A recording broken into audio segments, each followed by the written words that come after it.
You may have spent years trying to earn what was never meant to be withheld from you. That is the strange ache beneath so many tired evenings. You work hard enough to deserve rest. You explain yourself carefully enough to deserve understanding. You give enough to deserve love. You remain useful enough to deserve your place. You try to say the right thing, make the right choice, hold the right expression on your face, answer at the right time, forgive at the right speed, recover at the right speed, and somehow become the kind of person who can finally receive permission to put everything down. Then evening comes, and some part of you is still waiting for the permission. Perhaps nobody says this directly to you. Nobody stands at the doorway of your life holding a certificate that says you have done enough now. The rules are quieter than that. They live in the small calculations you barely realize you are making. Was I helpful enough today? Did I disappoint anyone? Should I have answered differently? Did I do enough work? Was I too quiet? Was I too much? Did I make someone uncomfortable? Should I have tried harder? Could I have prevented what happened? Have I earned the right to stop thinking about it now? The questions can become so familiar that they stop sounding like questions. They become the atmosphere around you. They become the invisible measurement running underneath an ordinary day. This evening, there is nothing you need to prove to these words. You do not need to relax correctly. You do not need to force your breathing into a certain rhythm. You do not need to believe every sentence the moment you hear it. You do not need to empty your mind.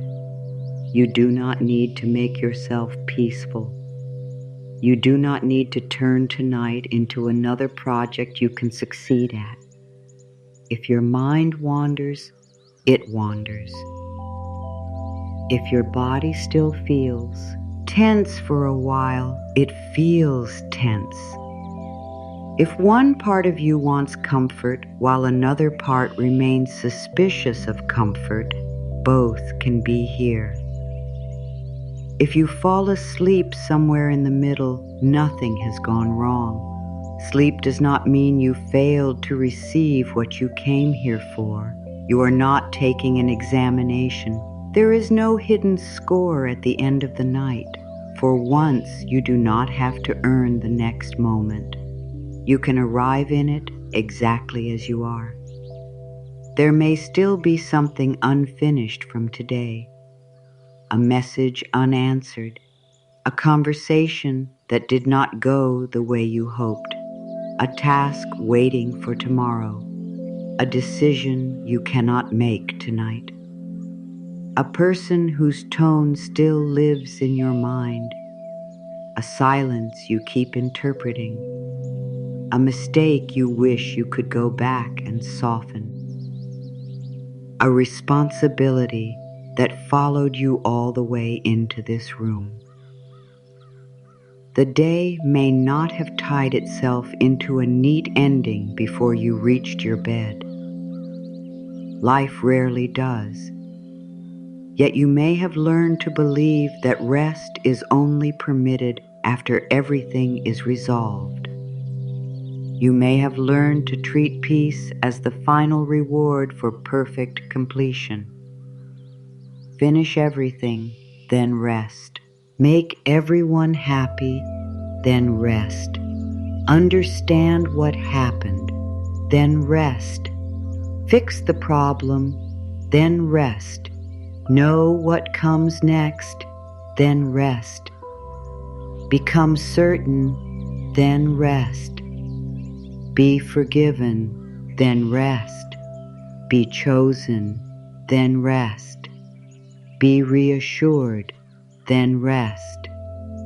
And because life keeps producing unfinished things, the promised rest keeps moving farther away. Your body lies down while your mind remains on duty. You put your phone beside you, then reach for it once more. Not because you truly need anything from it. You already checked. You already know what is there. Still, your hand reaches. Has someone replied? Did the message change anything? Did someone see what you sent? Did they respond warmly enough? Did their short answer mean they were busy, or did it mean something else? You read a sentence again, this time searching for a tone hidden between the words. You remember your own reply and wonder whether you sounded cold, or needy, or foolish, or too available, or not available enough. You imagine a better version of the conversation, one in which you found exactly the right words at exactly the right moment, and nobody misunderstood you. Then another memory walks in, something from earlier in the day. A face, a pause. Look, you could not read. Someone seemed distracted, and part of you quietly wondered whether you caused it. Someone did not respond with the warmth you expected, and your mind began constructing explanations. Someone praised you, and instead of resting in the praise, you wondered whether you could keep deserving it. Someone needed you, and you were there. Someone needed you again, and you were there again. By the time nobody was asking anything from you, you had forgotten how to stop asking things from yourself. This is the kind of exhaustion that sleep alone does not always explain. It is not only the exhaustion of doing, it is the exhaustion of measuring your value through reactions, measuring your safety through other people's moods, measuring whether you belong by how useful you have been, measuring whether you are lovable by how carefully you avoid becoming difficult, measuring whether you are worthy of rest by how much you completed before darkness arrived. You may even perform being fine. Someone asks how you are, and the answer comes before you have checked whether it is true. Fine. Good. Just tired. Busy. Everything is okay. You know how to make your face cooperate. You know how to keep a conversation moving.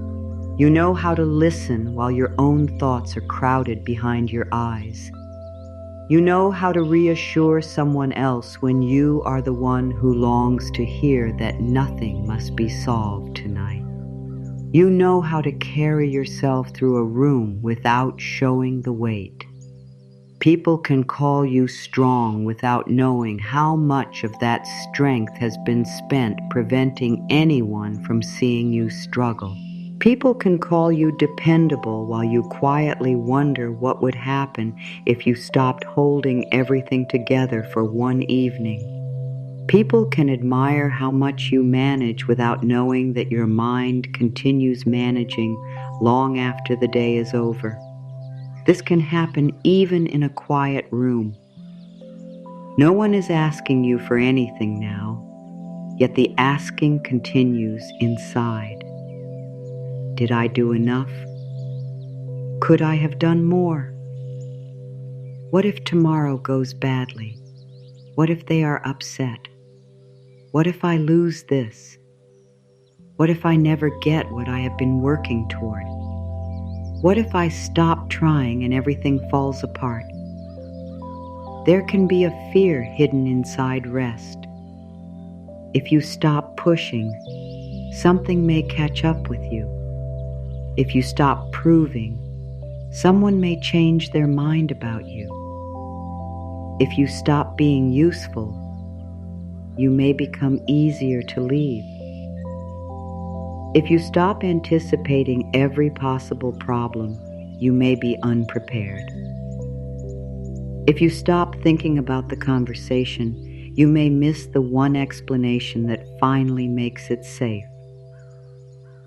So the mind circles, not because it enjoys exhausting you, not because you are incapable of peace, not because you are doing life badly. Some patterns began as protection. At some point, reading the room may have helped you. Predicting reactions may have helped you. Being unusually responsible may have helped you. Staying alert to changes in tone may have helped you understand what was happening around you. Working harder may have brought praise when praise felt scarce.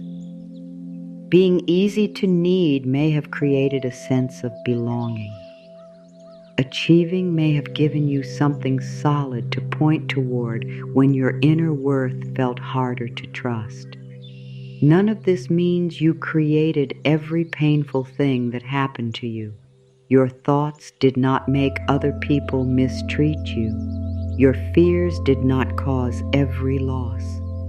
Your uncertainty did not summon hardship into your life.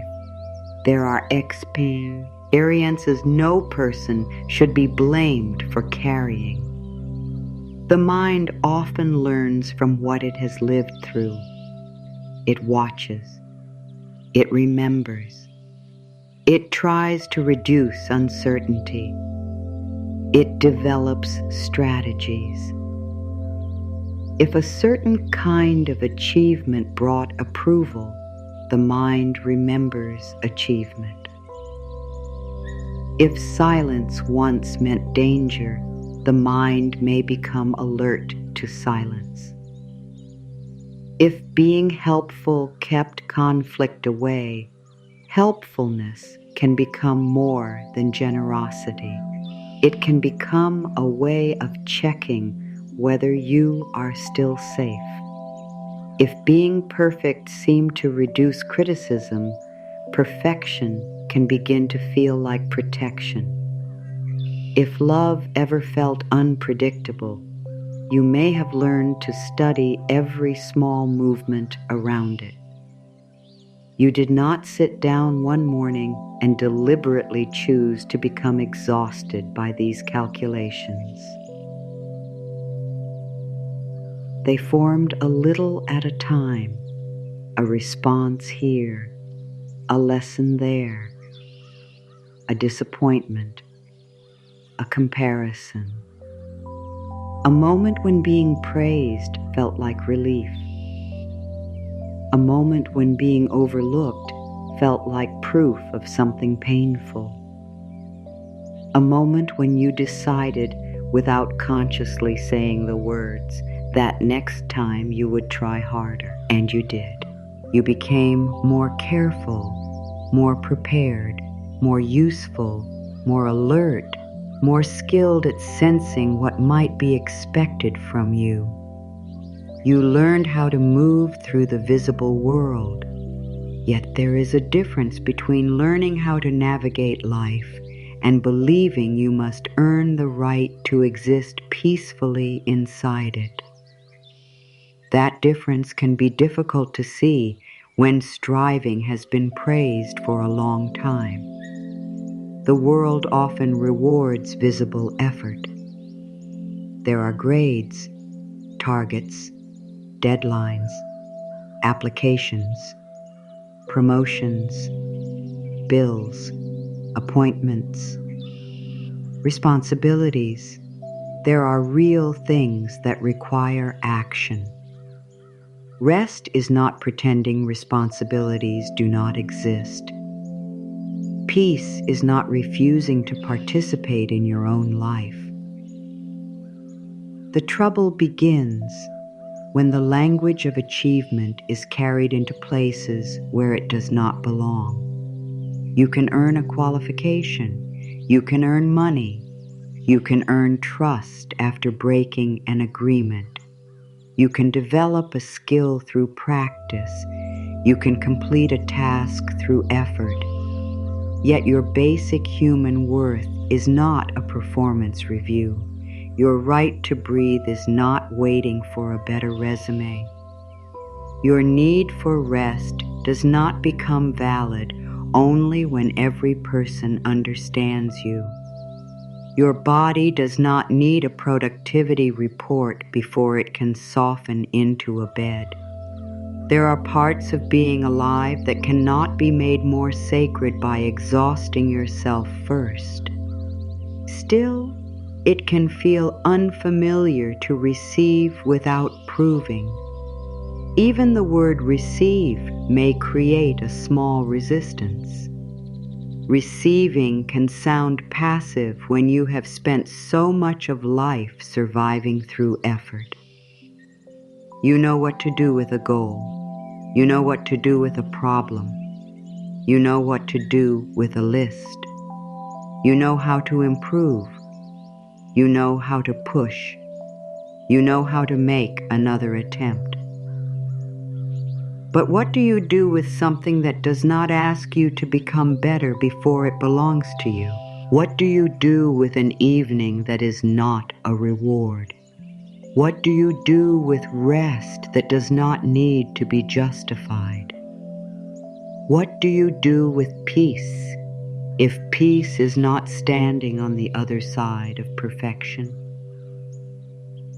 This is where the old habit may reach for another task. Tell me what to practice.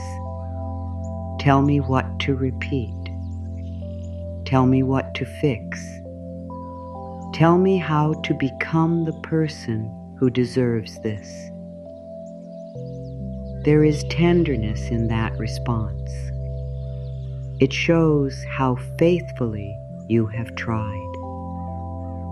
It shows how seriously you have taken the responsibility of becoming acceptable. Some part of you may have believed that if you could just get everything right, the world would become less unpredictable. You would never be rejected without warning. You would never disappoint anyone. You would never be misunderstood. You would always know what to say. You would always have enough. You would always know who would stay. You would always know what tomorrow was going to bring. Of course, the mind would want that bargain. Work hard enough, and uncertainty disappears. Be good enough, and nobody leaves. Give enough, and you will always be loved. Prepare enough, and nothing painful can surprise you. Think long enough, and every unanswered question becomes answerable. It is a beautiful bargain. It is also a bargain life never signed. People have their own histories. Circumstances change. Bodies become tired. Plans move. Relationships reveal truths we could not see at the beginning. Some answers take time. Some answers never arrive in the form we wanted. Some doors close without explaining themselves. Some days remain incomplete no matter how faithfully we worked. The surface of life moves. This may be one of the hardest truths for the part of you that has survived by anticipating movement. The surface moves. Someone can love you and still have a difficult day. A plan can be good and still change. You can make a wise choice and still feel uncertain afterward. You can communicate clearly and still be misunderstood. You can care deeply and still need a boundary. You can give your best effort and still not control the outcome. You can be worthy and still be rejected. You can be lovable and still experience loss. You can be thoughtful and still make mistakes. You can be healing and still have evenings when old fears return. None of these contradictions cancel your value. Yet if your sense of worth lives only on the surface, every movement feels personal. A delayed reply becomes a verdict. A mistake becomes an identity. A closed door becomes evidence. Someone else's mood becomes a mirror. A difficult week becomes a prophecy. The mind takes a changing surface and asks it to answer an unchanging question. Am I enough? The surface cannot answer that question for long. Even when it says yes, the answer moves. Praise feels beautiful. Then tomorrow you need another piece of praise. Success brings relief. Then a larger standard appears. Someone chooses you, and after the happiness comes the fear of losing their choice. You accomplish something you once dreamed about, and soon the mind moves the finish line. More, better, again. Prove it was not luck. Prove you can keep it. Prove you deserve to remain here. This does not make achievement meaningless. It makes achievement a poor foundation for something as deep as worth. There are nights when the body understands this before the mind does. The eyes grow tired of reading. The shoulders become tired of carrying. The jaw becomes tired of preparing another explanation. The chest becomes tired of holding tomorrow before tomorrow has even arrived. The hands become tired of reaching toward things that cannot be solved at this hour. The body says enough in its own language. Not enough because you failed.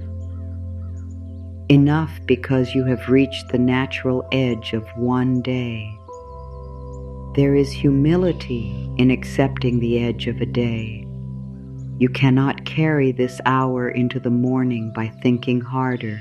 You cannot control another person's heart by staying awake. You cannot guarantee tomorrow through worry.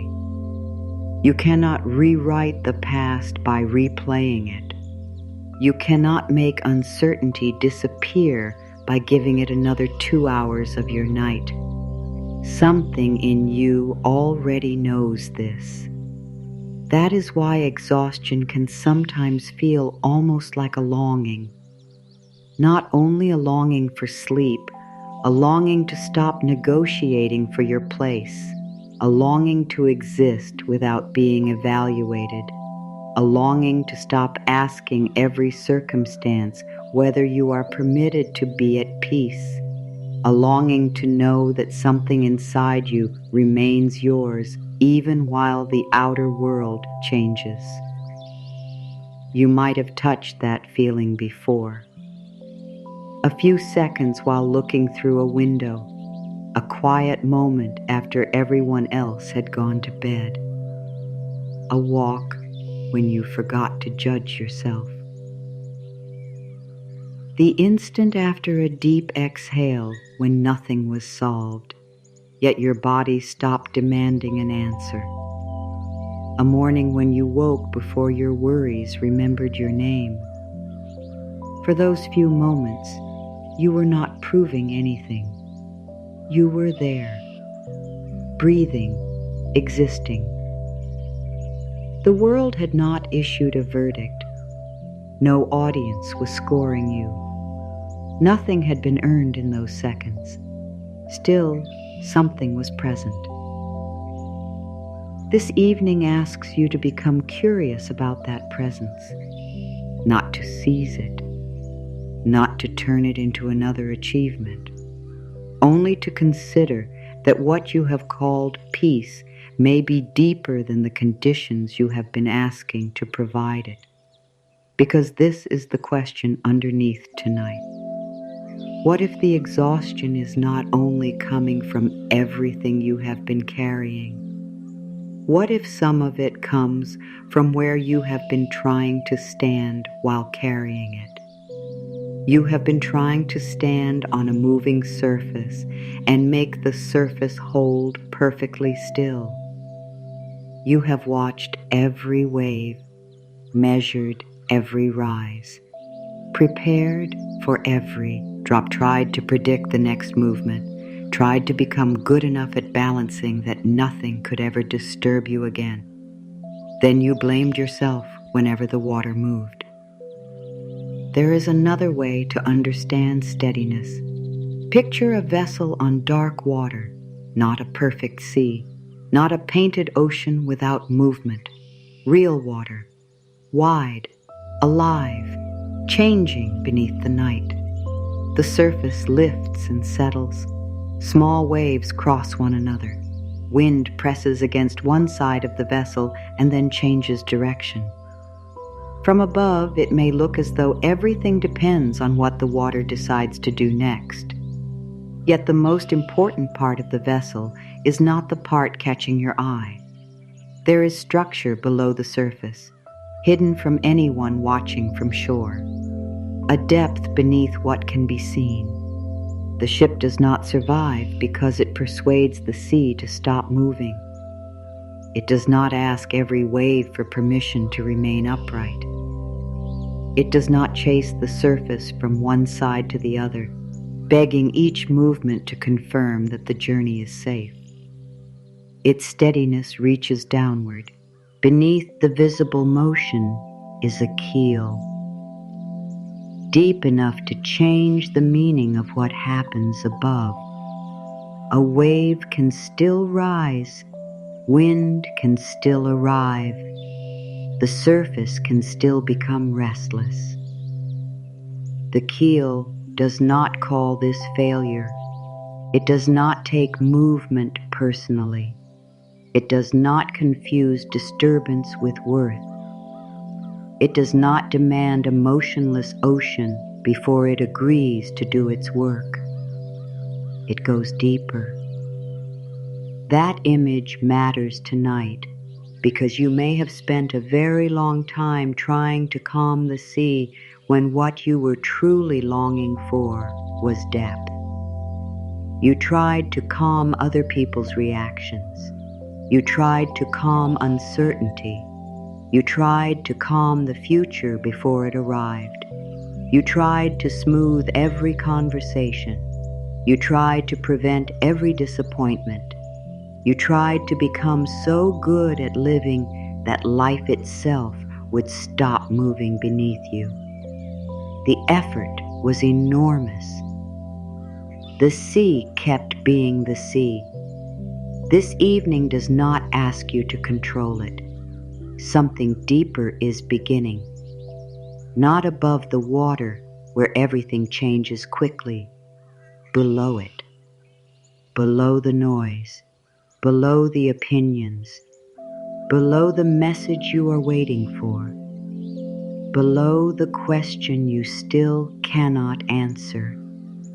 Below the part of you that keeps scanning the surface to see whether life has finally become safe enough for you to rest. The keel lives where the eye does not usually look. That may be why depth can feel unfamiliar at first. The surface is easier to monitor. You can count what happens there. You can point to evidence. Someone called. Someone did not call. A plan worked, a plan failed. You were praised. You were criticized. You finished something. You fell behind. You felt wanted. You felt forgotten. The surface offers constant information. It tells you what changed. It tells you who moved closer. It tells you who moved away. It tells you what succeeded today and what still waits for tomorrow. Because it changes so often, it can make you believe that everything important must be changing with it. But your deepest worth was never meant to rise and fall with every visible event. A keel does not disappear when the water becomes rough. It does not become more real when the sea is calm. It does not earn its place by surviving one more wave. It belongs to the vessel before the weather makes any decision at all. This is where the metaphor begins to become personal. You may have treated your own worth as though it were something the day could increase or reduce. A good day, and you felt more worthy. A difficult day, and suddenly you questioned yourself. Someone admired you, and for a while you stood taller. Someone ignored you, and the old doubt returned. You were productive, and rest felt justified. You did less than planned, and even lying down could feel undeserved. You kept the peace, and you felt good. You said no, and guilt arrived. You gave someone what they wanted, and you felt lovable. You protected your energy, and a part of you wondered whether you had become selfish. The surface kept offering new measurements. You kept believing the measurements belonged to you. They did not. Some measurements belong to circumstances. Some belong to compatibility. Some belong to timing. Some belong to another person's capacity. Some belong to systems, expectations, workplaces, families, cultures, histories, and moments you cannot fully control. A closed door can tell you that a door closed. It cannot tell you the value of the person standing outside it. A delayed message can tell you that a reply has not arrived. It cannot tell you whether you deserve love. A difficult conversation can tell you that two people are struggling to understand each other. It cannot tell you whether you deserve peace. A tired body can tell you that you are tired. It cannot tell you that you have failed. The surface gives information. The problem begins when information becomes identity. You are not the wave that crossed your day. You are not the expression on someone's face. You are not the unanswered question. You are not the task still sitting on tomorrow's list. You are not the mistake you replay most often. You are not the reaction you wish you could undo. You are not the version of yourself that appeared during one frightened moment. You are not the most difficult thing you have lived through. You are not the amount of approval available to you tonight. You are not the number of people who understand you correctly. Those things may matter. Some may hurt. Some may require action. Some may require repair. Some may require a boundary. Some may deserve attention tomorrow, but they do not become your keel. They remain on the surface. This distinction can change the way an evening feels, not because the outer world suddenly becomes easy, not because every problem disappears, not because you stop caring. Depth is not numbness. A ship with a keel still responds to the water. It turns. It adjusts. It respects conditions. It does not pretend waves are imaginary. In the same way, inner steadiness does not ask you to deny reality. You can be disappointed and still know your worth. You can grieve and still know your worth. You can be uncertain and still know your worth. You can make amends and still know your worth. You can admit that something needs to change and still know your worth. You can leave what is harmful and still know your worth. You can ask for help and still know your worth. You can begin again without turning the previous chapter into a verdict on your value. This is what depth offers that the surface cannot. It offers a place from which you can respond without making every movement mean something about who you are. Imagine how different one ordinary moment becomes when you stop using it as a test. Someone takes longer to reply. The surface says something has changed. The old fear says, maybe I have become unwanted. Depth says, I do not know yet. That is enough. A task takes longer than expected. The surface says, this is unfinished. The old fear says, I am falling behind everyone. Depth says, this is unfinished. That is all we know. A plan changes. The surface says the route is different. The old fear says nothing works for me. Depth says the route changed. I can meet what is actually here. You make a mistake. The surface says something needs repair. The old fear says this proves what I have always feared about myself. Depth says I can take responsibility without turning responsibility into self-rejection. This is not positive thinking pasted over pain. It is precision. It is learning to tell the difference between what happened and what you concluded about yourself because it happened. That difference is enormous. A wave is not the sea. A moment is not a life. A reaction is not an identity. A mistake is not a soul. A delay is not a destiny. A difficult evening is not evidence that peace has left you forever.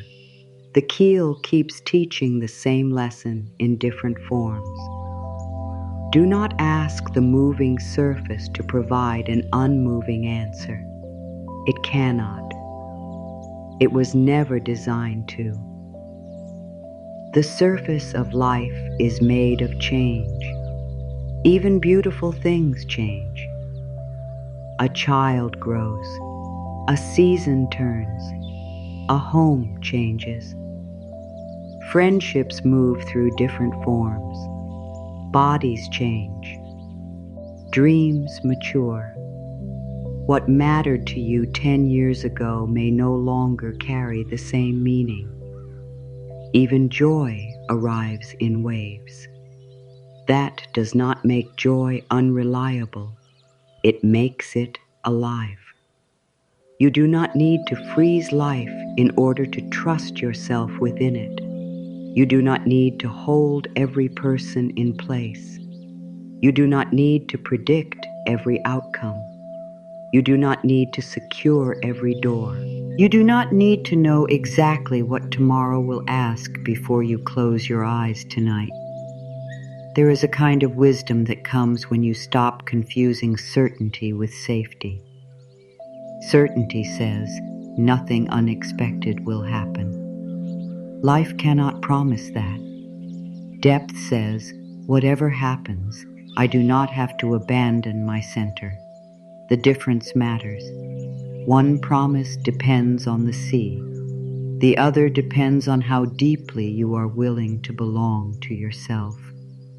You have spent enough time trying to negotiate with waves, trying to make one person respond differently, trying to make one memory stop hurting through repetition, trying to make one future behave before it arrives, trying to make one decision reveal every consequence in advance, trying to make one mistake disappear by punishing yourself for it.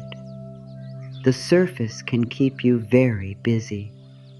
There is always another wave to analyze, always another possibility, always another interpretation, always another thing you could have said, always another way tomorrow could go wrong, always another reason to delay rest.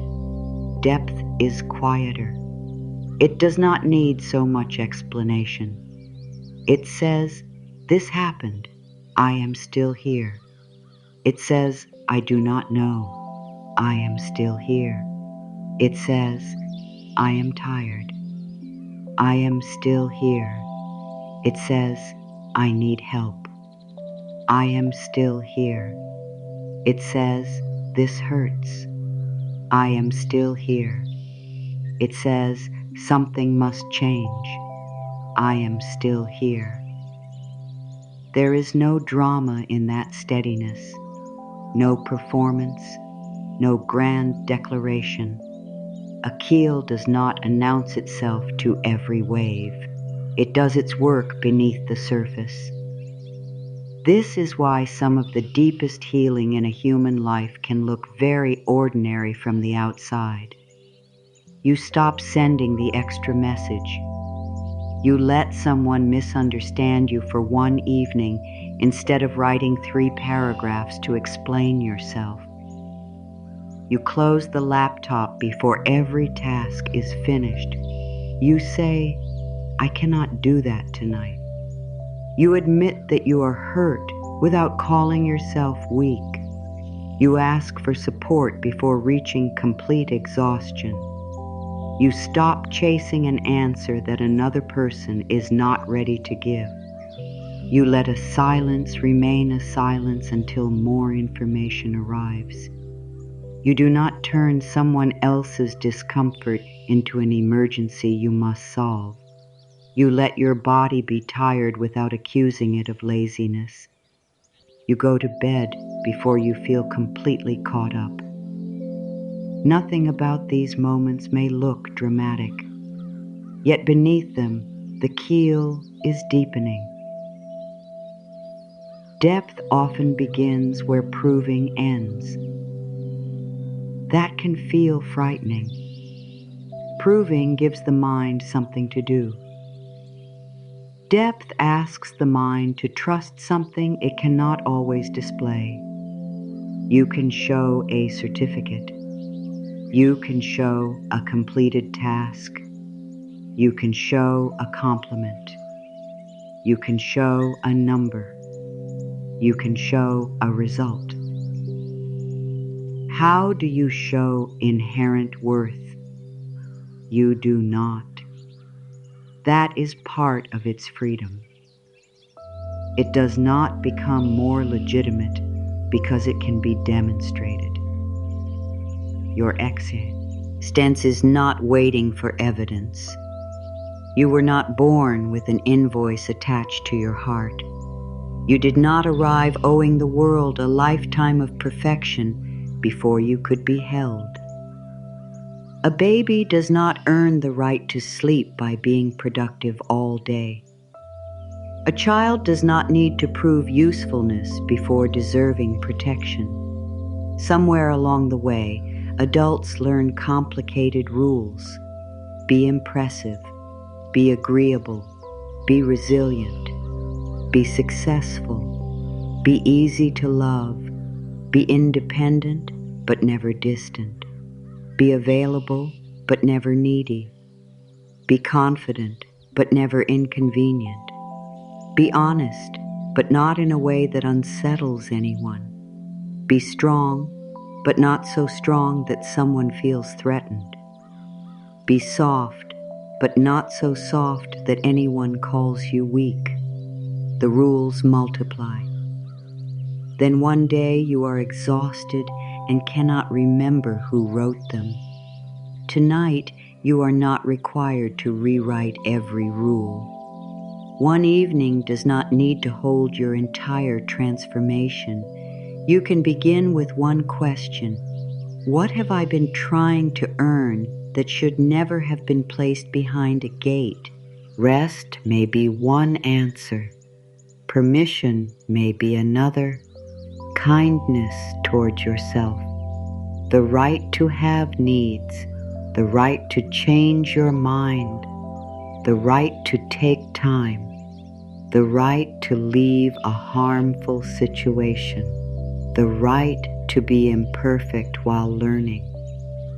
The right to be loved without becoming endlessly useful.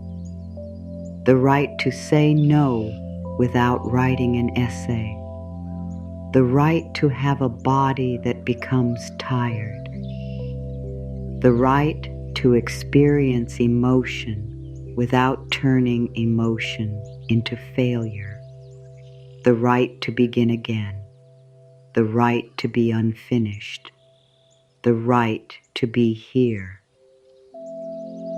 This is not entitlement. It is not a belief that the world owes you every outcome you want. It is not a demand that every person choose you. It is not a promise that effort never matters. It is the understanding that there is a difference between what must be earned in the outer world and what does not need to be earned inside your own humanity. Trust between people may need rebuilding. Skills require practice.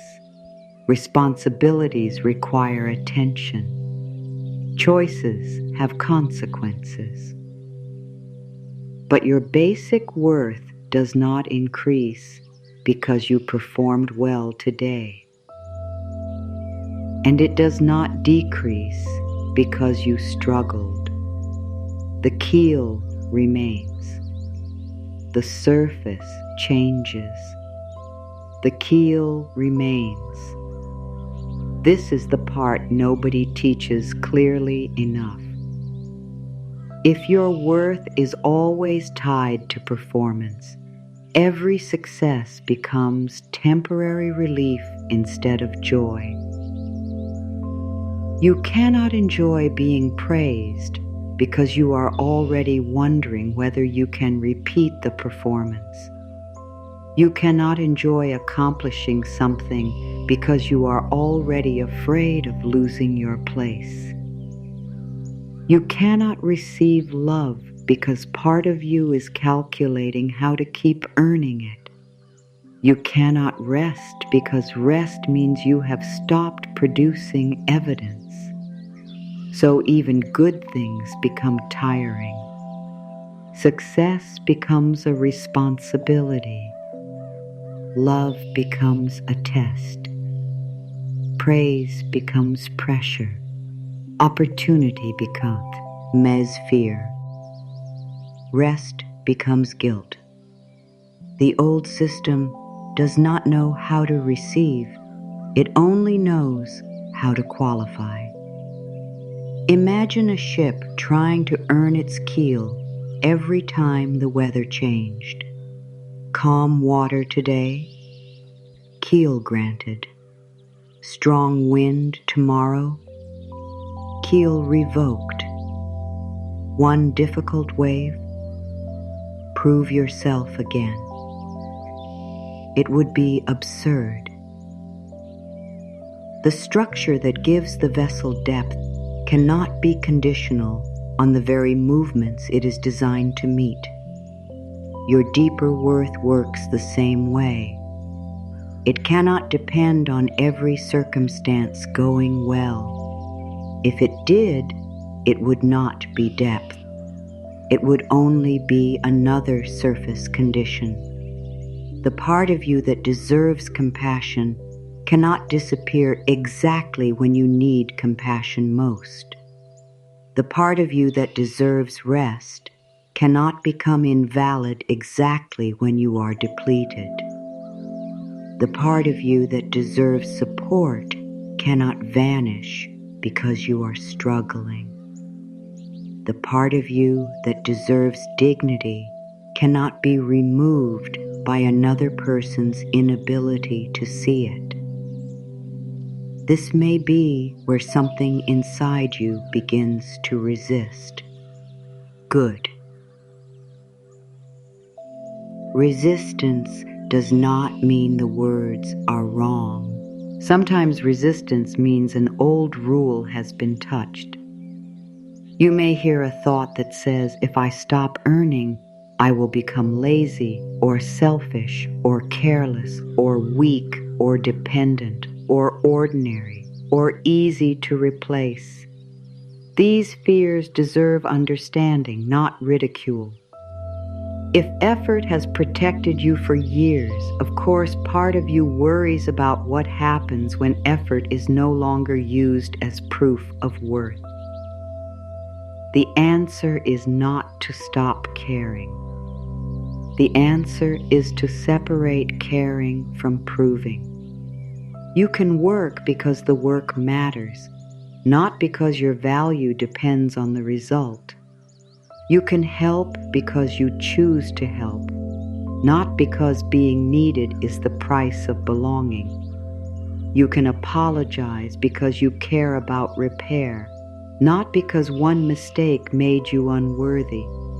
You can pursue a dream because it calls to you, not because success will finally make you enough. You can become healthier because you value your well-being, not because your current body is undeserving of kindness. You can learn because growth is alive, not because you are unacceptable until you know more. You can change without hating who you were. You can improve without making improvement your entrance fee to peace. The keel does not prevent movement. It makes movement safer to meet. That is what inner worth can do. It does not freeze you. It frees you to move without turning every movement into a verdict. You can take risks. You can say no. You can try again. You can walk away. You can begin. You can stop. You can ask. You can refuse. You can learn. You can rest. You can do these things because the deepest part of you is not standing in court waiting for a sentence. There is nothing to win there. There is nothing to bargain for. There is nothing to prove. And here is where the first question from earlier begins to answer itself. What if your exhaustion, comes partly from where you have been trying to stand while carrying everything? You have been standing at the surface. You have been trying to balance on approval, on certainty, on achievement, on being needed, on being understood, on keeping everyone calm. on always knowing the right thing to do. No wonder you are tired. Those things move. Even when they are beautiful, they move. Praise moves. Attention moves. Success moves. Other people's capacity moves. Relationships move. Plans move. Your own energy moves. If your entire sense of safety is built there, you must keep adjusting every second. You become like someone trying to remain upright on the highest point of every wave. Up, down, left, right. Watch this person. Watch that problem. Watch tomorrow. Watch the past. Correct. Prepare. Perform. Anticipate. No human nervous system was meant to live forever at that height of alertness. Depth gives you somewhere else to stand. Not physically. Internally, a place beneath the constant evaluation. A place that can say, I still have choices even when I do not have certainty. A place that can say, I can survive someone else's disappointment. A place that can say, I can be misunderstood and still know what I meant. A place that can say, I can make a mistake and remain worthy of repair.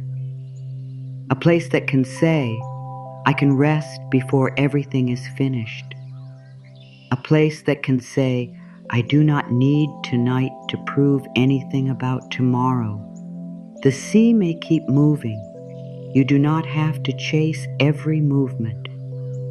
Feel the difference between those two positions. One is exhausting because your worth is constantly being negotiated. The other is deeper because worth is no longer the subject of negotiation. This is where the evening begins to soften. Not because every thought has disappeared, not because the future has become certain, not because every relationship has resolved itself. The softening comes from a different understanding. You do not need all of those things to become still before you are permitted to be still for a while. The world can remain unfinished. Your day can remain imperfect. Someone can remain confused. A question can remain open. Tomorrow can remain unknown.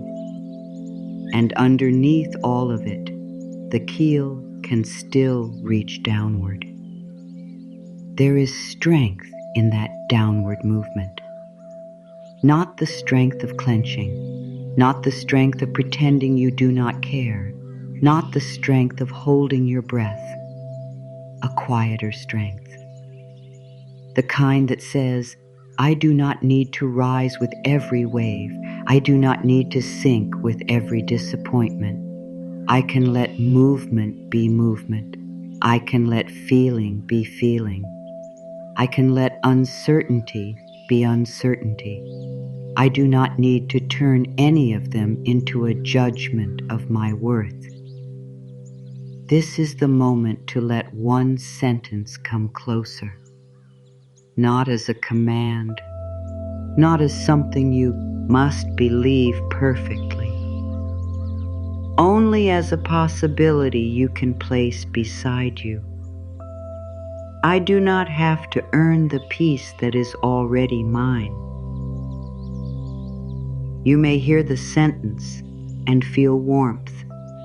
You may hear it and feel nothing.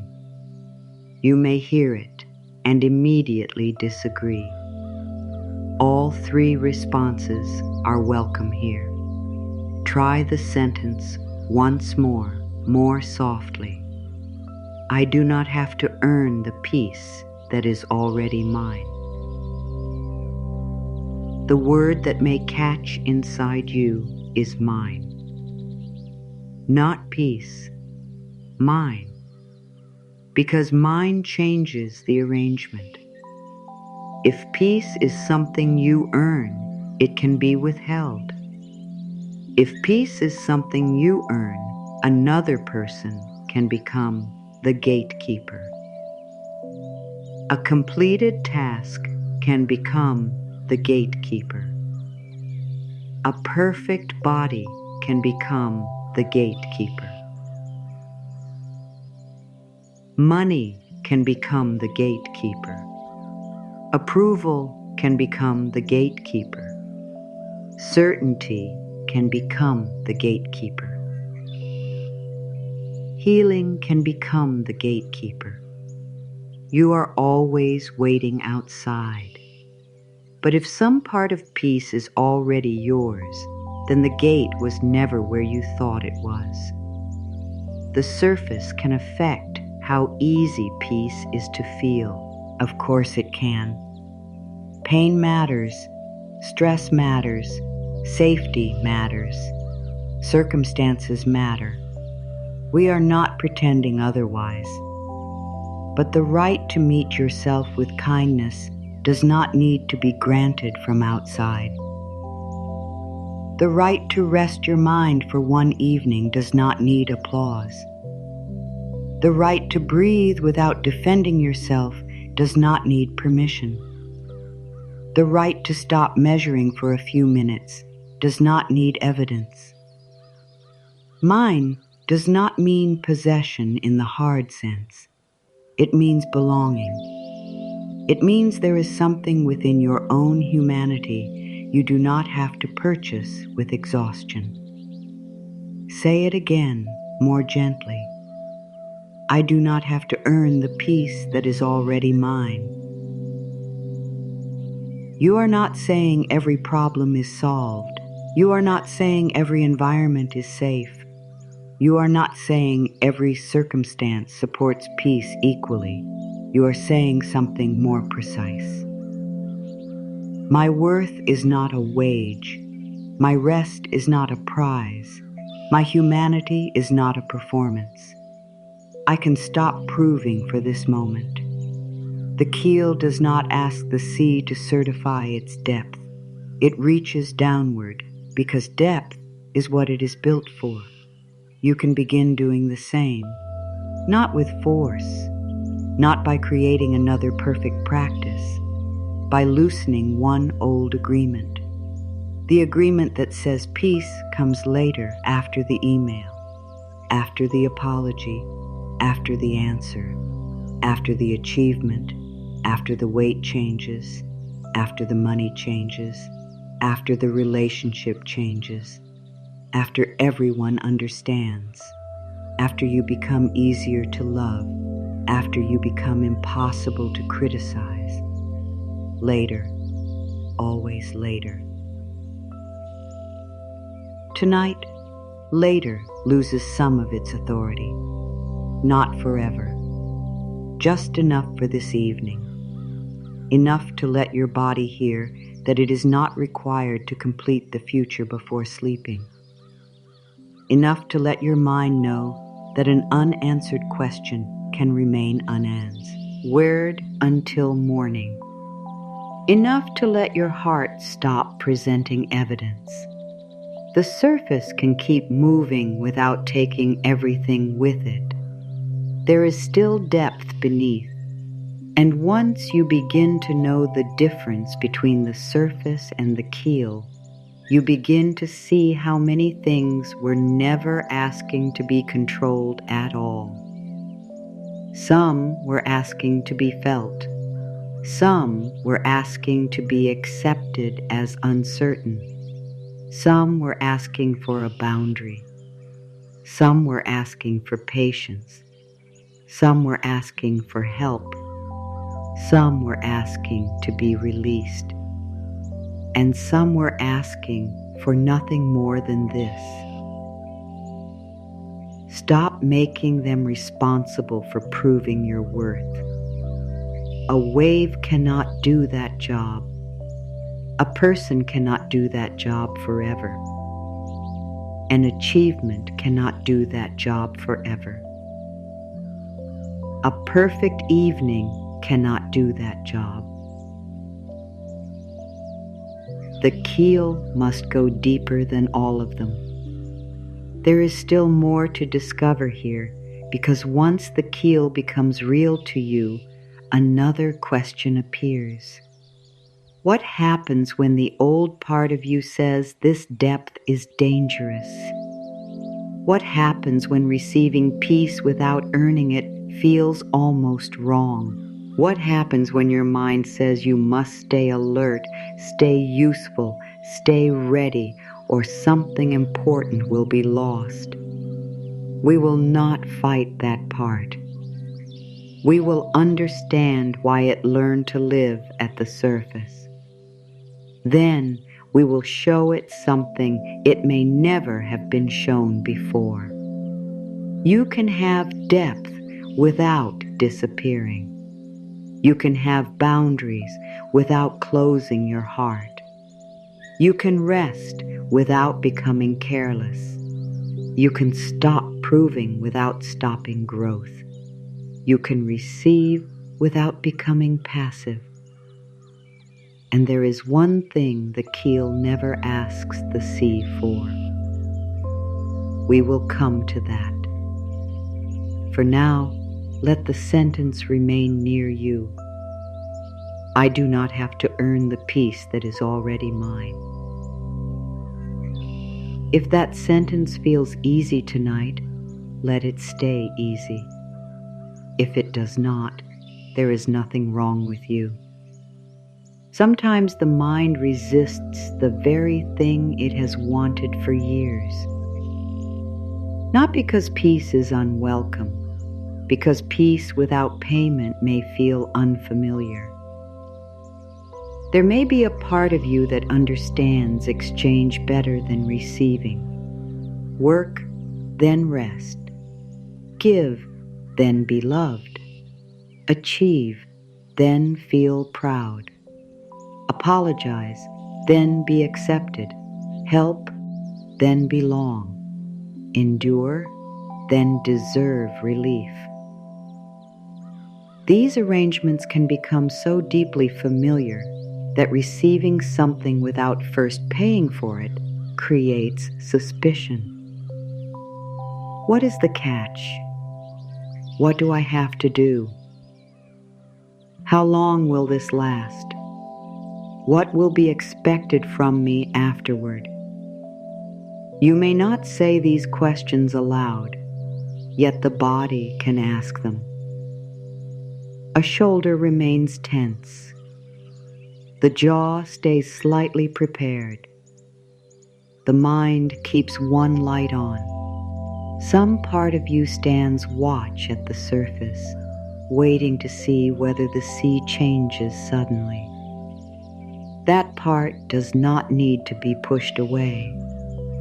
It does not need to be shamed for being slow to trust. It has spent a long time studying movement. It may have learned that calm could change quickly.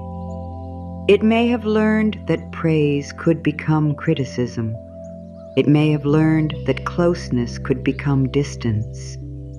It may have learned that being useful made things easier. It may have learned that anticipating other people's needs reduced conflict. It may have learned that staying alert helped you feel prepared. So when you hear, "You do not have to earn this peace," some part of you may answer, "That sounds beautiful, but I am not sure it is safe." Listen to that response with respect.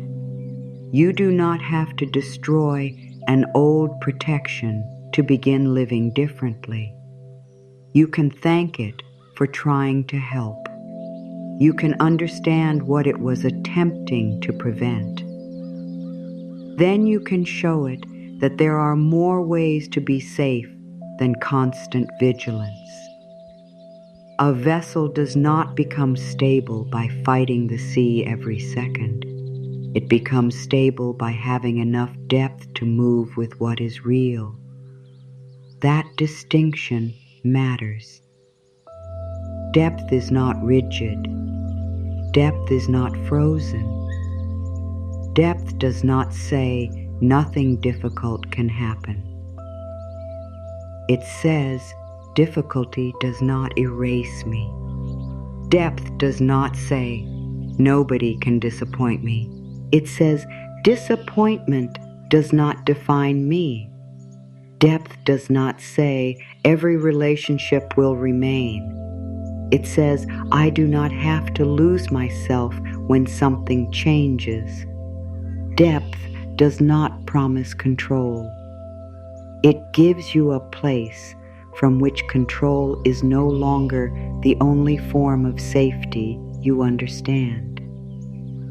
You may have confused safety with prediction. If I can predict what they will say, I will be safe. If I can predict what tomorrow will bring, I will be safe. If I can predict every possible mistake, I will be safe. If I can predict every reaction, I will be safe. But prediction has no finish line. The mind can always invent one more possibility, one more interpretation, one more scenario, one more thing to prepare for. The surface keeps moving, and the mind keeps trying to move faster. Depth says something quieter. I can respond when the moment arrives. I do not need to live tomorrow tonight. I do not need to solve every possibility before I sleep. I can meet what is real when it becomes real. This does not remove responsibility. It returns responsibility to its proper size. You are responsible for your choices. You are not responsible for controlling every outcome. You are responsible for communicating as honestly as you can. You are not responsible for forcing another person to understand. You are responsible for caring for your well-being. You are not responsible for becoming invulnerable. You are responsible for the boundaries you can choose. You are not responsible for preventing every uncomfortable feeling in everyone around you. You can be kind without becoming endlessly available. You can be loving without offering unlimited access to yourself. You can care without carrying everything. The keel is not built by saying yes to every wave. It is built by knowing what belongs beneath you and what must be allowed to pass. There may be a relationship in your life where this becomes important. Someone you love, someone you miss, someone whose approval still carries more weight than you wish it did. Someone who can change the mood of your entire evening with a few words. You may find yourself studying their silence, wondering what they meant, wondering what you should do next, wondering whether you should reach out again, wondering whether your boundary was too firm, wondering whether your honesty cost you something. The surface wants an immediate answer. Depth can tolerate the space before one arrives. You do not need to turn every silence into rejection. You do not need to turn every disagreement into abandonment. You do not need to turn every boundary into guilt. And if a relationship truly is harmful, threatening, controlling, or unsafe, peace does not mean remaining there and learning to tolerate more. Peace is not submission. Compassion is not permission for mistreatment. Forgiveness is not access. Love does not require you to ignore danger. There are times when the deepest act of care is distance. There are times when a boundary is the keel. There are times when asking for help is the keel. There are times when speaking with a trusted friend, a supportive community, or a qualified professional is part of becoming steadier. Affirmations can support the way you speak to yourself. They can create a kinder inner environment. They can help you practice a different relationship with your own thoughts. But they are not a replacement for medical care, psychological support, legal guidance, financial advice, or practical protection when those are needed. Depth includes reality. Depth does not ask you to pretend. A ship does not survive by insisting the storm is beautiful. It survives by respecting what is present. You can do the same. You can say, "This hurts." You can say, "I need support." You can say, "I do not feel safe here." You can say, "I need more information." You can say, "I cannot carry this alone." You can say, "No." You can say, "Not tonight." You can say, "This relationship needs to change." You can say, "I am going to speak with someone who knows how to help." None of these sentences make you less spiritual. None of them mean you failed to think positively. They are forms of depth. Real peace has room for truth. Real peace does not require you to smile at what is harming you. Real peace can stand beside grief. It can stand beside anger. It can stand beside uncertainty. It can stand beside the decision to leave. It can stand beside the decision to seek care. It can stand beside a hard conversation. It can stand beside tears. The surface may still be moving while you make these choices. The keel does not disappear. This may be important to hear because some people have been taught to use peace against themselves. Be calm. Do not upset anyone. Stay positive. Do not make trouble. Do not be angry. Forgive quickly. Move on. But an emotion is not a moral failure.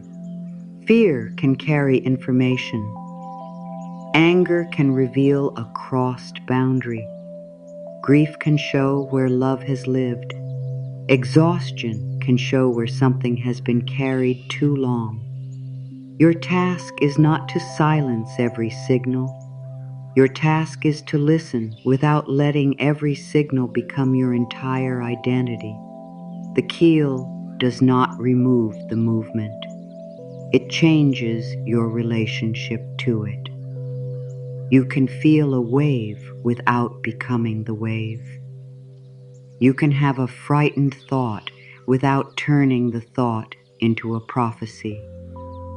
You can have an angry moment without deciding you are an angry person. You can grieve without believing grief has become your permanent home.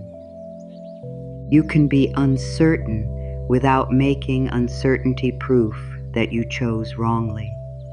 You can experience emotion and remain deep. This is where receiving begins to look different. Receiving peace does not mean receiving a perfectly calm life. It means no longer demanding perfection from life before offering yourself tenderness. That is a much more practical form of peace. It can exist on an ordinary Tuesday. It can exist while bills still need attention. It can exist while a decision remains open. It can exist while healing continues. It can exist while you are learning. It can exist while you are still becoming clearer about what you want. It can exist in 5 quiet minutes before sleep. You do not need to own an entire ocean of peace tonight. One small depth is enough. One place beneath the measurement. One moment in which you stop asking, "Have I earned this?" That is enough. If the original affirmation still feels too large, do not force it. Use a doorway instead. I am willing to believe that peace does not have to be earned. That is all. No performance, no pretending, only willingness. I am willing to believe that peace does not have to be earned. There is room inside that sentence for uncertainty. You do not need complete faith. You do not need a dramatic emotional shift. You do not need to feel transformed. Willingness is smaller. It opens the door without demanding that you walk through it immediately. Some evenings, that is more honest. And honesty is deeper than performance. You may even say, "I am willing to stop proving for 1 minute. I am willing to let one question remain unanswered. I am willing to believe my worth survives an unfinished day. I am willing to give my tired body permission to be tired. I am willing to meet myself without a score. I am willing to let the surface move." These are not magic words. They are different instructions to the relationship you have with yourself. The old instruction says, "Prove first." The new instruction says, "Belong first, then act, then learn, then repair what needs repair, or then make choices, then grow." But do not place your worth at the end of the process. Carry it with you. Let it be the keel. Imagine trying to build a vessel while already at sea. Every time a wave came, you stopped construction and chased the wave instead. Another wave arrived. You chased that one, then another. Soon, the whole night was spent responding to the surface, while the deeper structure received no attention. This is how a life can begin to feel.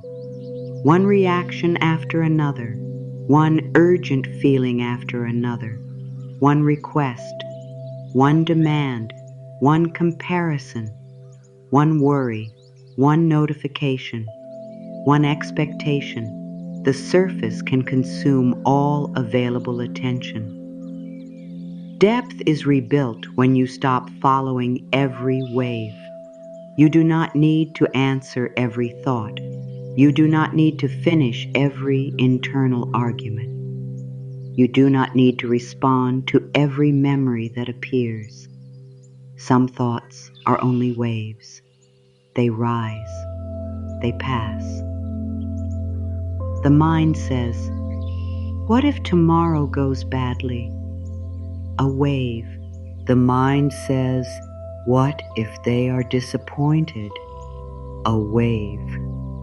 The mind says, you should have done more, a wave. The mind says, everybody else is further ahead, a wave. You do not have to dive into each one. You do not have to prove it wrong. You do not have to debate it until midnight. You can recognize it. There is the surface again, then return lower. Noticing the difference becomes its own quiet skill. Surface, depth, surface, depth. The surface asks, what do they think of me? Depth asks, what do I know about how I want to live? The surface asks, did I impress them? Depth asks, was I honest? The surface asks, did I win? Depth asks, did I remain connected to what matters? The surface asks, am I ahead? Depth asks, am I living at a pace my body can sustain? The surface asks, did everybody approve? Depth asks, did I betray myself to obtain approval? The surface asks, how do I make sure nothing ever changes? Depth asks, how do I remain rooted when change comes? There is your deeper work. Not controlling the water, deepening the keel. You may begin seeing tonight why so much effort has failed to create lasting reassurance. You were trying to make temporary conditions provide permanent security. That was too much to ask from them.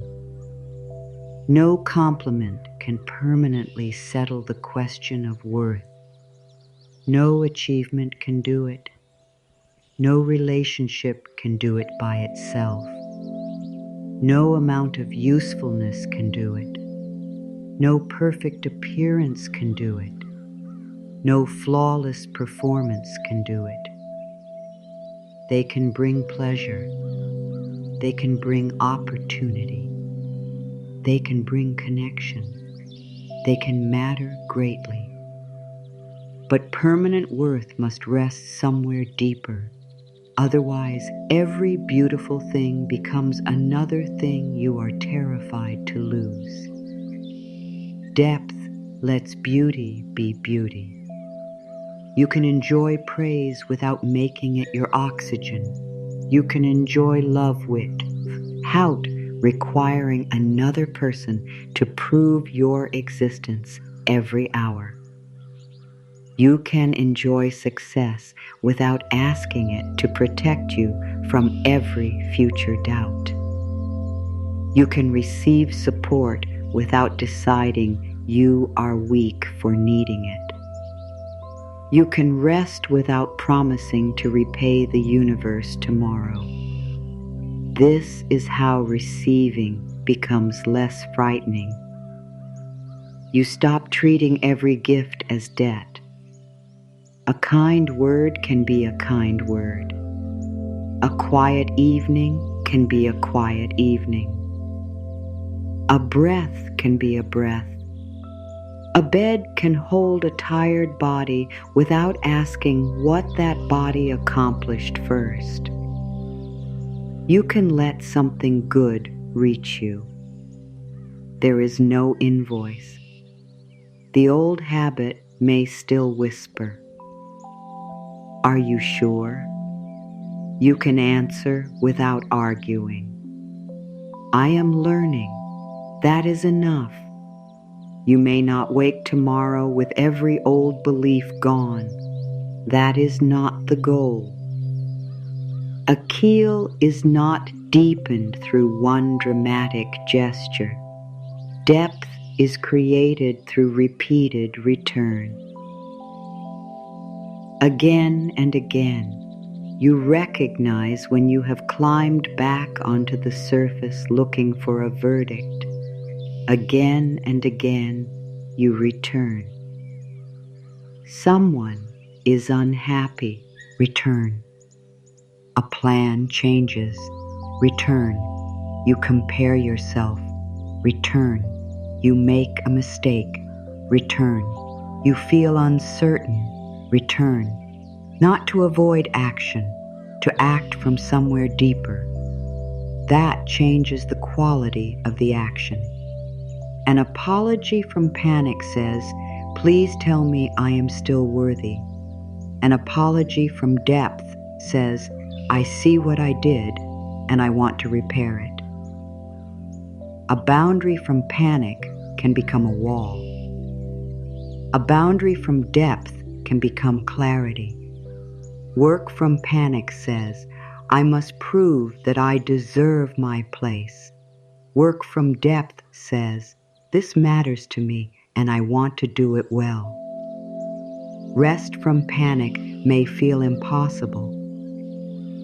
Rest from depth says, "A human life requires rhythms." You were never meant to be at full tension every hour. The sea itself has rhythm, movement and settling, rise and return. Your body knows rhythm too. Wakefulness, fatigue, attention, release, effort, recovery, hunger, fullness, connection, solitude. You do not need to defeat these rhythms. You belong to them. There is another old belief that may rise now. If I stop pushing myself, I will stop growing. But growth does not require cruelty. A tree does not insult itself into becoming taller. A vessel does not deepen by despising its current structure. You can become more capable without making your current self the enemy. You can learn discipline without using shame as fuel. You can change habits without calling yourself broken. You can work toward a better future without withholding peace from the person living tonight. That may be one of the deepest shifts available to you. You can want more and still know you are enough. You can be unfinished and still belong. You can be healing and still deserve tenderness. You can have goals and still rest. You can want change without making the present version of you unworthy of care. The surface of 10 speaks in either or language. Either I accept myself or I improve. Either I rest or I succeed. Either I forgive myself or I take responsibility.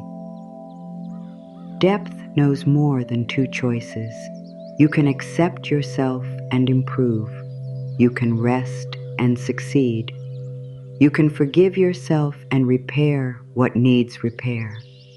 You can love yourself and admit you were wrong. You can protect your peace and care deeply about others. You can be soft and have boundaries. You can be tired and still be strong. The keel does not demand one identity. It supports movement. Let that idea settle. You are allowed to contain more than one truth. I am grateful and I am tired. I love them and I need distance. I made a mistake and I still deserve dignity. I am afraid and I can move carefully. I do not know what happens next, and I can rest tonight. I am changing, and I do not need to hate who I am now. These are sentences of depth. They do not flatten reality. They hold more of it. That is why they feel steadier. The surface likes simple verdicts. Good, bad, success, failure, chosen, rejected, ahead, behind. Depth asks better questions. What is true? What needs care? What belongs to me? What does not belong to me? What can I do now? What can wait? Where do I need support? Where do I need rest? Those questions do not create a perfect ocean. They create a wiser vessel. And now the smaller question planted earlier can come closer. There is one thing the keel never asks the sea for. It never asks for permission to be deep. The sea can approve or disapprove. It can be calm or restless. It can shine beneath moonlight or disappear into darkness. The keel does not wait for agreement. Its depth is not granted by the surface. Neither is yours. You do not need another person's permission to know that you are worthy of dignity. You do not need the day's permission to rest. You do not need success to authorize self-respect. You do not need perfection to permit compassion. You do not need universal understanding before you can stand inside your own truth. This does not mean ignoring consequences. It means consequences and worth are different things. You can face one without sacrificing the other. That is the deeper freedom. You may have spent years waiting for the sea to say yes, now you may be steady. It was never going to say that, not because life is cruel, because the sea has a different job. Its job is movement. Your job is depth. So tonight, the vow does not need to mention winning. It does not need to mention becoming fearless. It does not need to promise that tomorrow will be calm. It needs only the language of this vessel, the language of what has been hidden beneath the surface all along. Let the words arrive without pressure. I deepen my keel beneath the moving surface. Again. I deepen my keel beneath the moving surface. There is no demand in that promise. You are not vowing to control anyone. You are not vowing never to feel afraid. You are not vowing never to be hurt again. You are not vowing to become perfect by morning. You are choosing depth. You are choosing not to place the entire weight of your worth on what changes. I deepen my keel beneath the moving surface. Let that be enough for tonight. The sea can move. The unanswered message can remain unanswered. Tomorrow can remain tomorrow. The past does not need one more trial.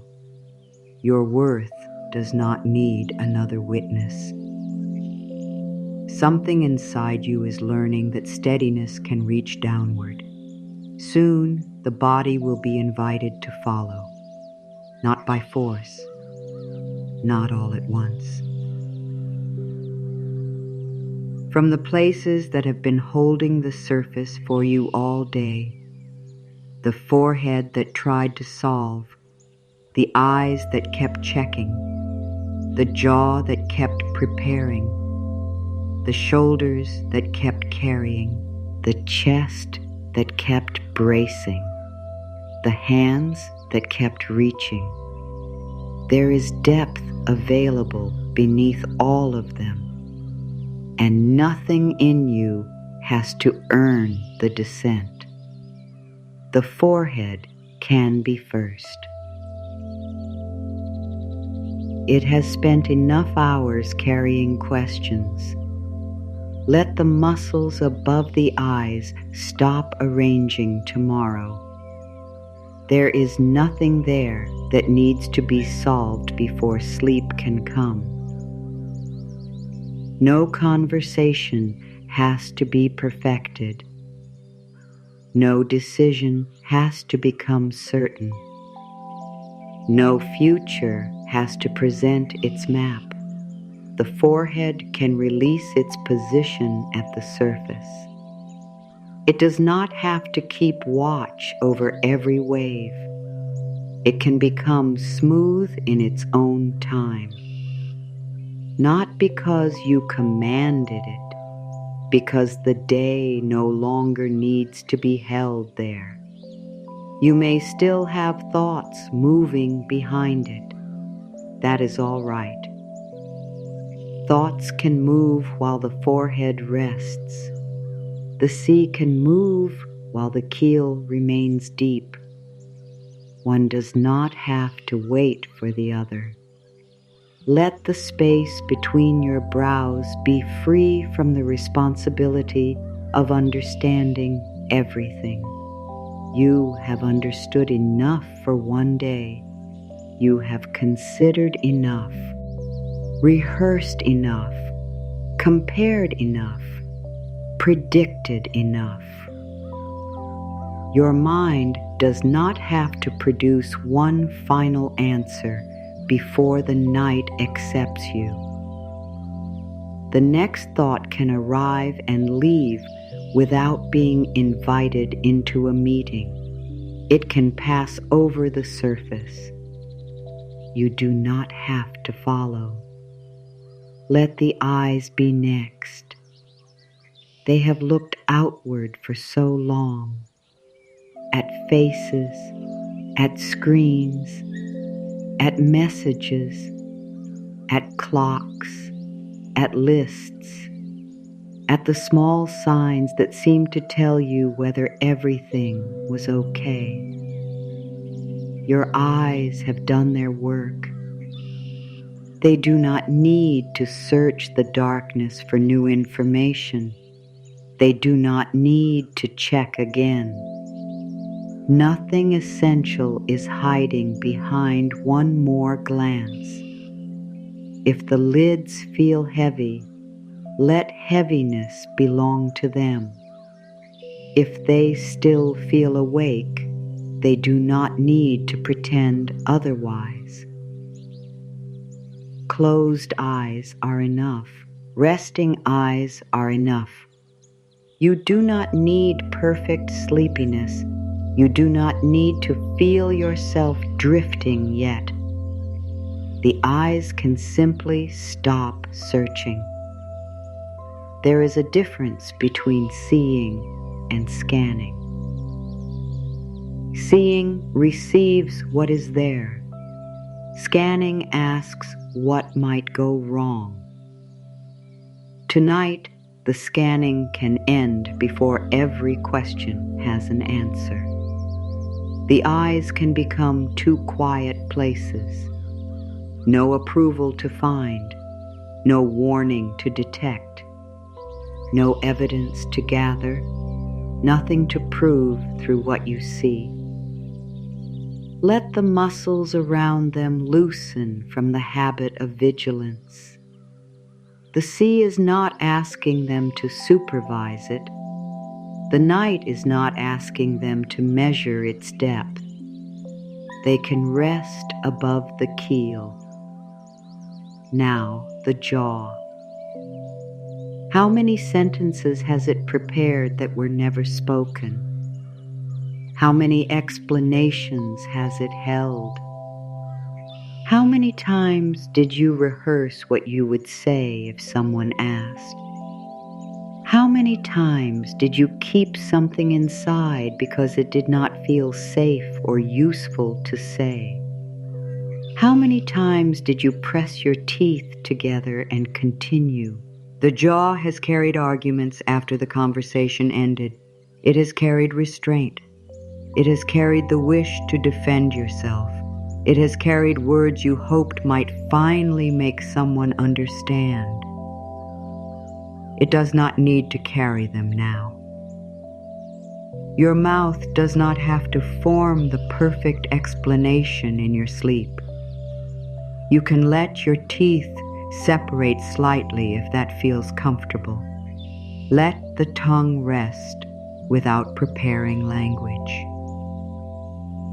No defense is required in this moment. No persuasive sentence. No apology written in advance. No justification. No performance of calm. You can be silent without disappearing. You can be silent without agreeing. You can be silent without surrendering your truth. The jaw can stop fighting a conversation that is no longer happening. What needs to be said tomorrow can be said tomorrow. What does not need to be said may become clearer after rest. For now, there is no courtroom, no witness stand, no need to argue your worth. The jaw can release the surface. Let the throat have space. This place has carried swallowed words, unasked questions, unspoken needs. The moment you wanted to say no but said yes. The moment you wanted to ask for comfort but decided not to be difficult. The moment you wanted to tell someone that something hurt. The moment you chose silence because you were tired of explaining. The throat remembers expression and restraint. Tonight, it does not need to choose between them. It can simply be a passage for breath. In, out. No special count, no perfect rhythm. Your body already knows how to breathe while you sleep. You do not need to manage it. Let the breath pass through without turning it into another task. If it is shallow, it is still breath. If it deepens on its own, let it. You are not trying to perform serenity. You are letting the throat step down and from duty. No words need to earn your rest. No one needs to hear the right sentence before you are permitted to sleep. What is true will still be true in the morning. What needs courage will still be there. What needs support can still be sought. Your voice has not vanished because it rests tonight. The throat can become quiet without becoming powerless, and below it, the shoulders.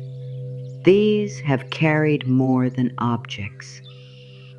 They have carried expectation, responsibility, preparedness, the feeling that if you relax, something might be missed, the belief that you must be the reliable one, the one who remembers, the one who responds, the one who keeps going, the one who can handle a little more.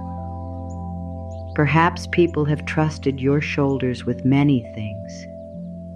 Perhaps you have trusted them with everything. Let them lower only as much as they want. No force, no command. They do not have to drop dramatically for this to count. Even a small release matters. A fraction of an inch, a little less holding, a little less readiness. There is nothing you need to demonstrate. The shoulders can stop proving strength. Real strength does not require constant tension. A vessel is not made safer by holding every rope as tightly as possible.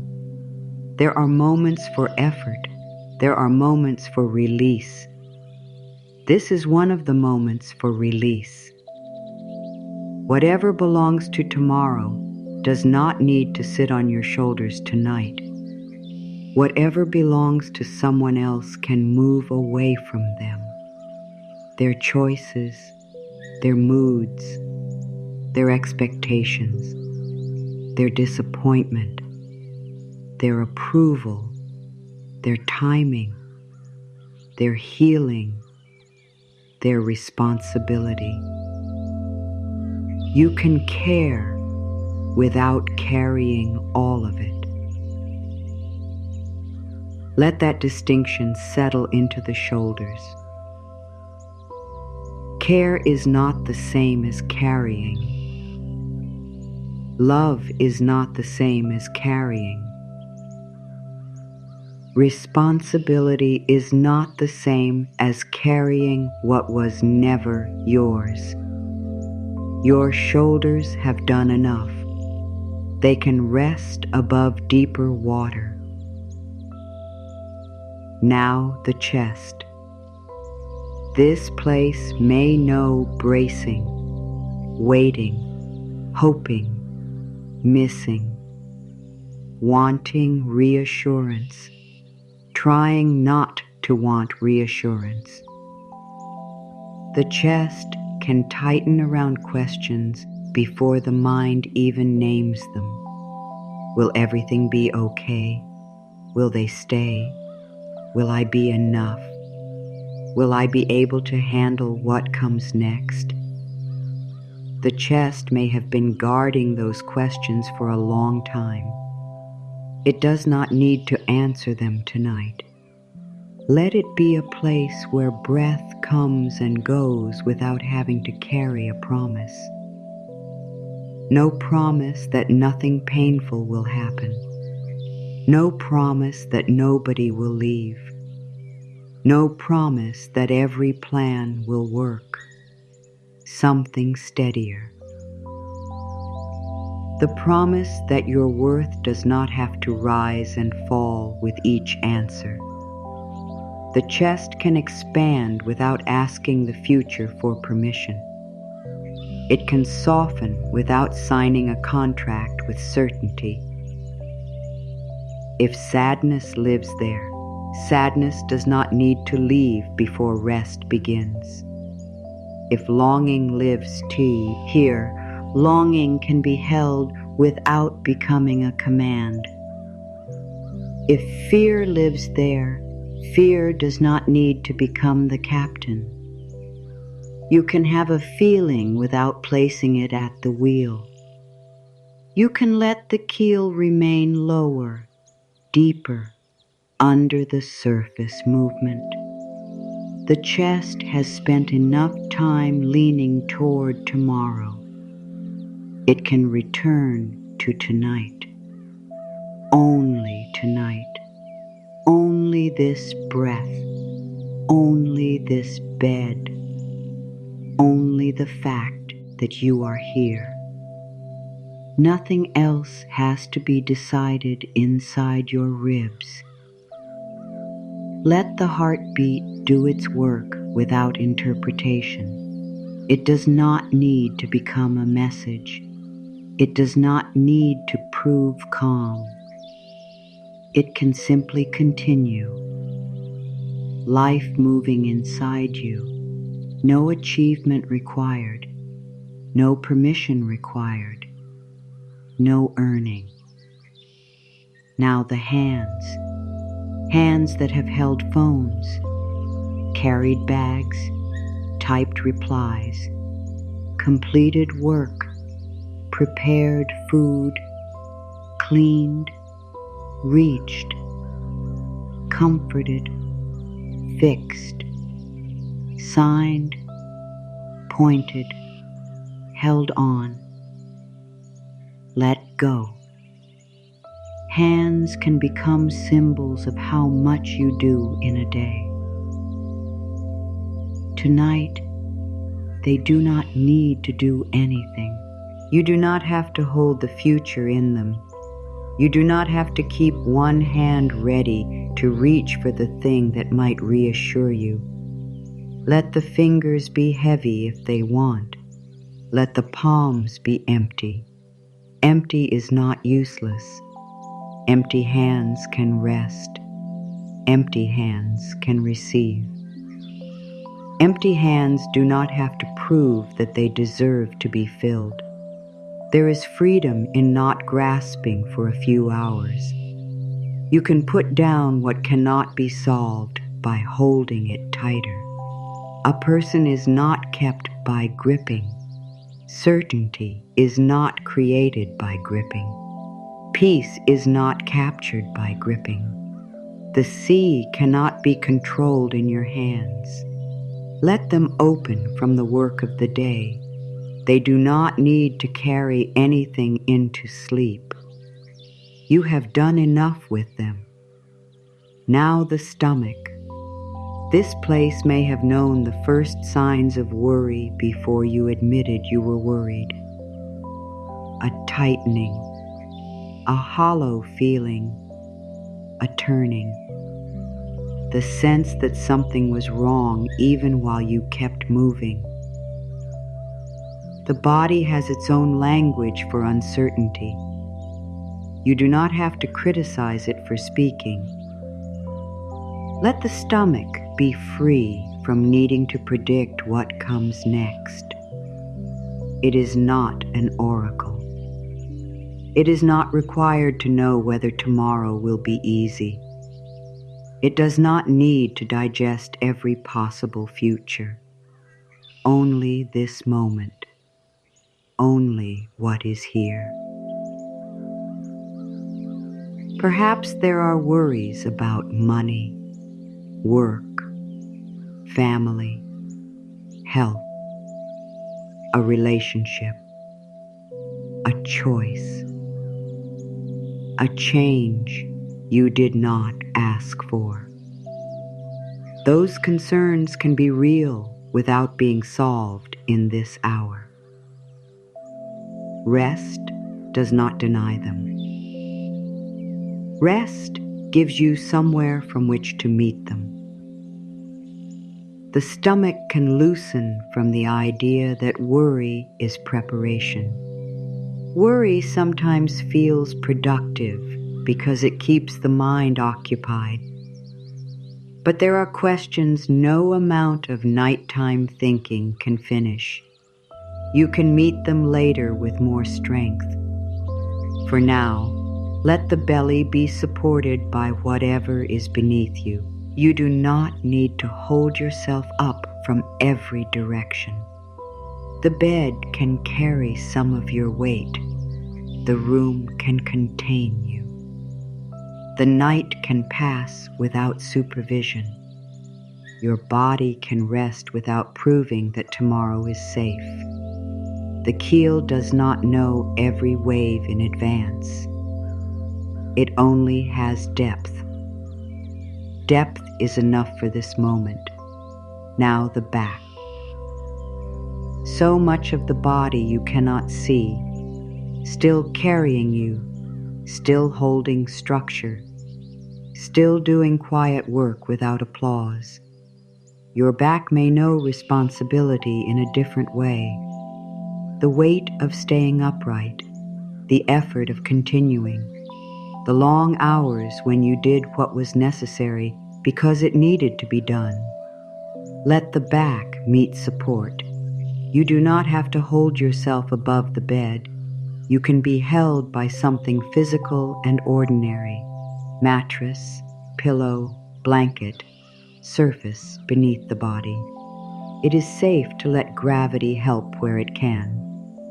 You do not have to resist every downward movement. Going downward is not failure tonight. Downward is depth. Downward is the keel. Downward is leaving the restless surface. Let the muscles along the spine stop preparing to carry the entire life at once. They only need to be here, this one body, this one evening. No future stacked on top, no past strapped behind. The back can be present without carrying everything that has ever happened. There may be memories there, effort there, old tension. You do not have to excavate it all. Sleep does not require a complete history. You can rest before every story has been understood. There are forms of healing that begin with not demanding another explanation from yourself. Let the back be supported. Let the support be enough. Now the hips, a deep center of movement, where walking begins, where turning begins, where so much of the body's weight is transferred. The hips know something about direction. They have carried you toward places you wanted to go, away from places you needed to leave. Through rooms you were afraid to enter, through doors you were relieved to close. They do not need to know tonight which direction comes next. No journey is required in this hour. You have arrived at rest. Even if your life feels between places, even if one chapter is ending and another has not shown its shape, even if you are unsure, the hips can stop preparing to move. You do not need to run toward an answer. You do not need to run away from uncertainty. You can remain here long enough for the body to know where it is. A vessel has direction without rushing the sea. You can have direction without forcing the next mile. Let the hips become heavy, supported. Still, nothing to chase, nothing to earn. Now the legs. These have carried you through every ordinary distance of the day, across rooms, upstairs, down streets, toward responsibilities, away from moments that were over. They have moved whether you felt ready or not. They may know the feeling of pushing through tiredness. One more thing, one more task, one more place to go. Tonight, the legs do not need to take you anywhere. There is nowhere else you have to arrive before rest becomes valid. This is enough of an arrival. Let the thighs release the day's momentum. Let the knees stop preparing for the next step. Let the calves stop holding you toward movement. You are not behind because you are lying still. Stillness is not falling behind. Rest is not losing ground. The journey includes stopping. Every vessel knows there are hours when progress is not measured by visible distance. Sometimes depth is the movement. Sometimes staying is the movement. Sometimes sleep is the movement. Your legs can receive that truth. No race is happening in this room. No one is ahead of you here. No one is behind you. Comparison belongs to the surface. The body does not need it. The legs can be quiet. Now the feet, the farthest point from all those thoughts that began in the forehead. Feet that have met floors, streets, steps, thresholds. Feet that have carried the whole body without asking whether you had earned the right to stand. They simply carried you. Let them be warm if they are warm, cool if they are cool, heavy if they are heavy. Nothing to correct. The feet do not need to search for ground. Ground is already beneath you. There is something almost beautiful about that. How often the mind searches for reassurance while the body is already supported. How often you ask, where can I stand, while something beneath you is already holding your weight. Let the feet know the journey is finished for tonight. They do not need another destination. They do not need to prove progress. They can rest at the deepest edge of the body: forehead, eyes, jaw, throat, shoulders, chest, hands, stomach, back, hips, legs, feet. You have moved downward without going anywhere. That is the secret of the keel. Depth is not escape. You are still here. The same life, the same questions, the same unfinished parts. Yet your relationship to them can change. They can remain at the surface while something in you rests below. You do not need to carry every thought into every part of the body. The forehead does not need tomorrow. The eyes do not need another sign. The jaw does not need another defense. The throat does not need another explanation. The shoulders do not need another burden. The chest does not need another promise. The hands do not need another task. The stomach does not need another prediction. The back does not need another history. The hips do not need another direction. The legs do not need another race. The feet do not need another destination. Nothing to earn, nothing to prove, nothing. G to chase. The surface can move, the keel can deepen, the day can remain unfinished. You can still rest. A question can remain unanswered. You can still rest. Someone can misunderstand you. You can still rest. Tomorrow can be uncertain. You can still rest. You can be healing. You can still rest. You can have responsibilities. You can still rest. Rest does not erase responsibility. It restores the one carrying it. You do not need to become empty of every concern. You only need to stop holding each concern at full volume. Let them move farther away, like waves heard from below, still real, less commanding. A thought rises, it passes. Another rises, it passes. No chase, no argument, no verdict, only movement above, depth below. The body has begun to understand what the mind may still be learning. Peace does not have to look like a perfect surface.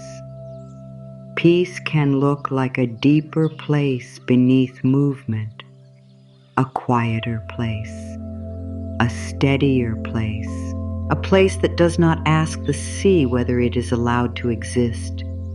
You do not have to earn the peace that is already mine. No, let the words return correctly. You do not have to earn the peace that is already yours. And when you speak from within yourself, I do not have to earn the peace that is already mine. Mine, already mine. Not because today was perfect, not because you completed enough, not because everyone approved, not because you were endlessly patient, not because you never made a mistake, not because you carried everything without asking for help. Peace is not a medal. Rest is not a prize. Worth is not a wage. You can stop negotiating for a while. The forehead rests. The eyes rest. The jaw rests. The throat rests. The shoulders rest. The chest rests. The hands rest. The stomach rests. The back rests. The hips rest. The legs rest. The feet rest. Below the surface, deeper than the noise, deeper than the measurement, deeper than the need to prove, the keel remains. You remain held beneath movement, held beneath questions, held beneath the day. No proving, no chasing, no earning, only depth, only rest, already yours.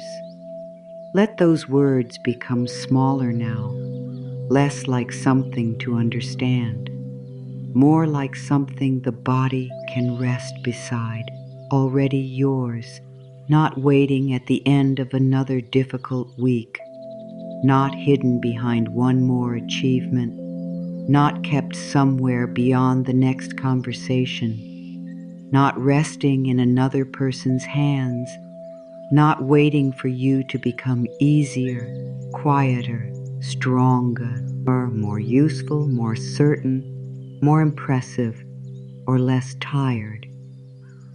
Already yours. The surface may still have questions. Let it have them. The surface may still remember tomorrow. Let tomorrow remain where it belongs. The surface may still bring you a face, a sentence, a concern, a task. It can bring them. You do not have to climb upward to meet every one. The keel remains lower. The body remains here. The night remains wide enough to hold what has not been solved. There is no need to finish thinking. There is no finish line hidden inside thought. One thought ends, another begins. Another asks for an answer. Another creates a possibility. Another brings back something from years ago as though it happened this afternoon. That is what minds can do. You do not have to punish the mind for moving. You can stop assigning every movement a task. A thought can be only a thought. A memory can be only a memory. A fear can be only a fear. A question can be only a question. Not every wave becomes a journey.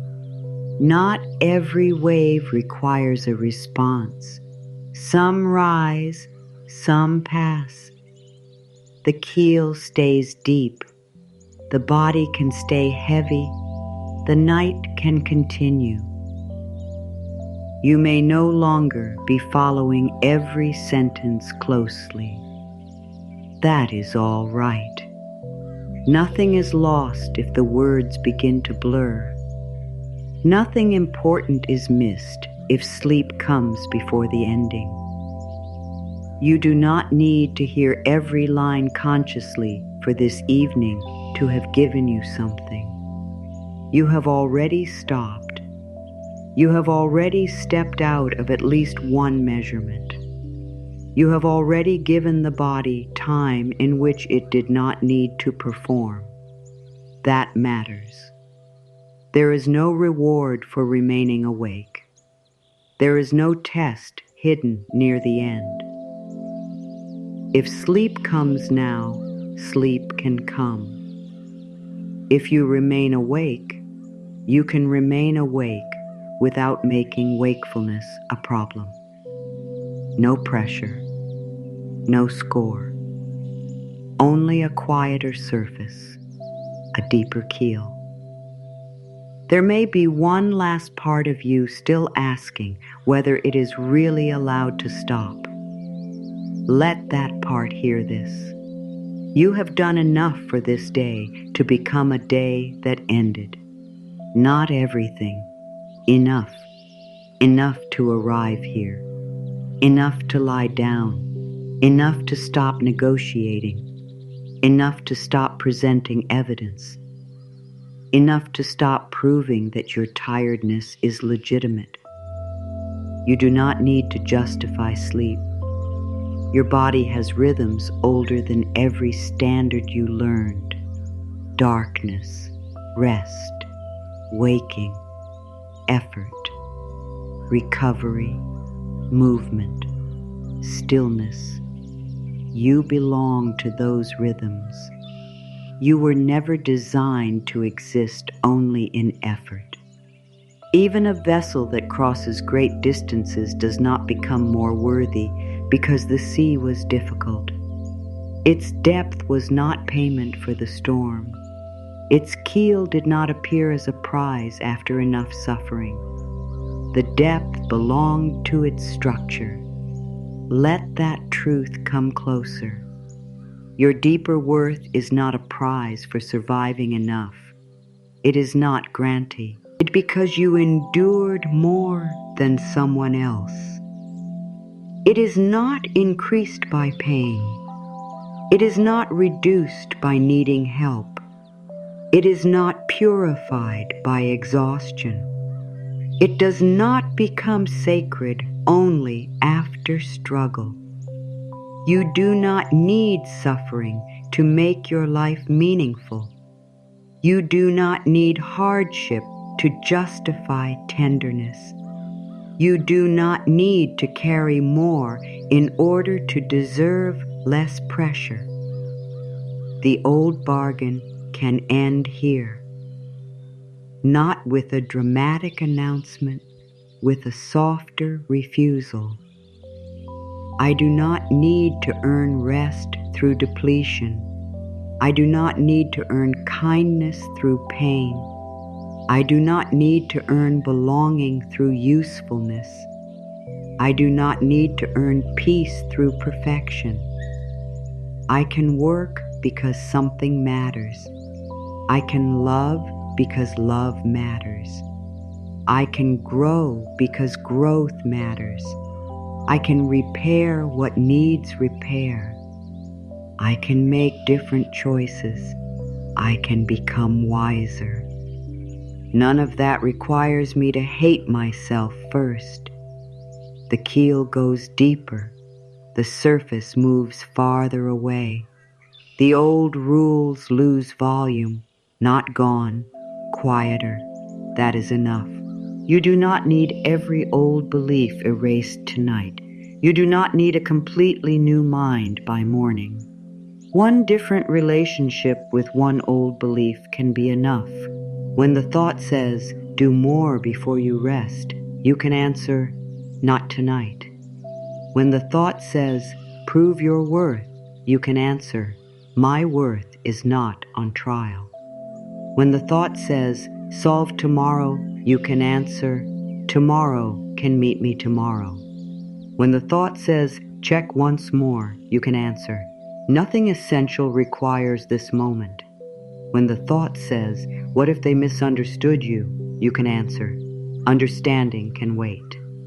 When the thought says, you should have done better, you can answer, I can learn without attacking myself. When the thought says, you are behind, you can answer, my life is not a race tonight. The answers do not need force. They do not need perfect confidence. A quiet sentence is enough. The keel is quiet. Depth has never needed to shout. That is one of the reasons the surface can seem more powerful.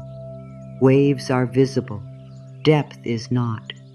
Noise attracts attention. Structure often does not. You may have mistaken visibility for importance. The loudest thought is not always the truest thought. The strongest feeling is not always the final truth. The most urgent fear is not always the wisest guide. The most recent disappointment is not the whole story. The surface is immediate. Depth is enduring. Let that distinction remain with you. Immediate does not always mean important. Loud does not always mean true. Uncertain does not always mean unsafe. Rest does not always mean avoidance. Stopping does not always mean giving up. A boundary does not always mean rejection. Change does not always mean loss. An ending does not erase what was real. A difficult day does not erase a worthy life. There is more underneath. There has always been more underneath. Your history contains more than the moments you regret. Your body contains more than the places that hurt. Your identity contains more than the roles you perform. Your future contains more than the scenarios fear has imagined. You are deeper than the surface report, deeper than today's score, deeper than the unanswered message, deeper than the mistake, deeper than the praise, deeper than the criticism, deeper than the comparison, deeper than the urgency, deeper than the role, deeper than the expectation, deeper than the demand to prove. You can rest there, not forever, for tonight. This evening does not need to become a philosophy you carry perfectly for the rest of your life. It can be one evening in which you practiced not earning. One evening in which you let rest come before completion. One evening in which the surface moved and you did not chase every wave. One evening in which your worth was not placed on a table for examination. One evening in which your body belonged to itself. There can be profound change in small permissions. You do not always recognize them while they happen. A person stops over-explaining. A person stops apologizing for having a need. A person sleeps before every task is complete. A person asks for help sooner. A person leaves a place that keeps harming them. A person stops chasing someone who will not meet them honestly. A person speaks more kindly to their own body. A person begins to understand that rest is part of life rather than a reward at the edge of it. From outside, these choices can look small. Underneath, the keel is changing. Depth creates different decisions, not because you become fearless, because fear is no longer the only voice with authority. You can feel fear and still choose. You can feel guilt and still keep a healthy boundary. You can miss someone and still not return to what harmed you. You can love someone and still require respect. You can be disappointed and still rest. You can be uncertain and still sleep. You can be unfinished and still be whole enough for this moment. That last truth may be one you need often. Whole enough for this moment, not perfectly healed, not completely certain, not finished becoming. Whole enough for this moment. The surface says, someday. Depth says, now is also part of your life. The surface says, after you fix yourself. Depth says, the person doing the healing also deserves care. The surface says, after you prove it. Depth says worth was never the prize. The surface says later. Depth says this breath belongs to you too. There is nothing wrong with wanting a better tomorrow. You may want healing, clarity, financial stability, a safer home, more honest relationships, better health, meaningful work, a different direction. Mo. Re-energy, more courage. You can want those things. You can take practical steps toward them. You can seek support. You can learn. You can plan. You can make changes. And tonight you can stop using tomorrow's improvement as a reason to withhold peace from yourself now. Both can exist. Hope and rest. Growth and acceptance. Movement and depth.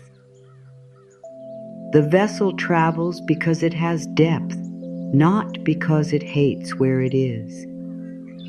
Let yourself grow that way, from worth, not toward worth, from care, not toward permission to be cared for, from belonging, not toward some imagined point at which you will finally be allowed to belong. The difference may seem small in language. In a life, it can be enormous. From worth, from peace, from depth. Now the affirmations can become simpler. No need to analyze them. Receive what fits. Let the rest pass. I do not have to earn the peace that is already mine. My worth is deeper than today's surface. I can rest before everything is finished. I can let the unanswered remain unanswered tonight. I am permitted to have needs. I can learn without condemning myself. I can grow without withholding love from who I am now. I do not need everyone's approval to respect myself. I can care without carrying everything. I can love and still have boundaries. I can ask for help when help is needed. I can release what belongs to another person. I can meet tomorrow when tomorrow arrives. I do not have to prepare for every possible wave. I can return to depth. I can return to myself. I deepen my keel beneath the moving surface. I deepen my keel beneath the moving surface. I can be steady without controlling the sea. I can be uncertain without losing my worth. I can be tired without becoming a failure. I can be emotional without becoming weak. I can be imperfect without becoming unworthy. I can make repairs without rejecting myself. I can rest. I can receive. I can stop proving. The surface may move. My worth remains. The surface may change. My worth remains. Someone may misunderstand me. My worth remains. A plan may change. Time 2.0s. My worth remains. I may need help. My worth remains. I may need a boundary. My worth remains. I may need to begin again. My worth remains. The day is not my worth. The task is not my worth. The response is not my worth. The number is not my worth. The mistake is not my worth. The praise is not my worth. The silence is not my worth. The outcome is not my worth. Deeper, lower, quieter. No proving, no chasing, no bargaining, no measuring, no earning, only depth, only breath, only rest. Oh, still here, still worthy, still held, beneath the surface, beneath the noise, beneath the day, deeper than fear, deeper than praise, deeper than doubt, deeper than proving. The keel remains. You remain. Nothing to earn, nothing to prove. Already yours. Already yours. Already yours. Let the repetitions become almost unnecessary now. The body knows. The bed knows your weight. The room does not need an explanation for your presence. The night does not require a resume.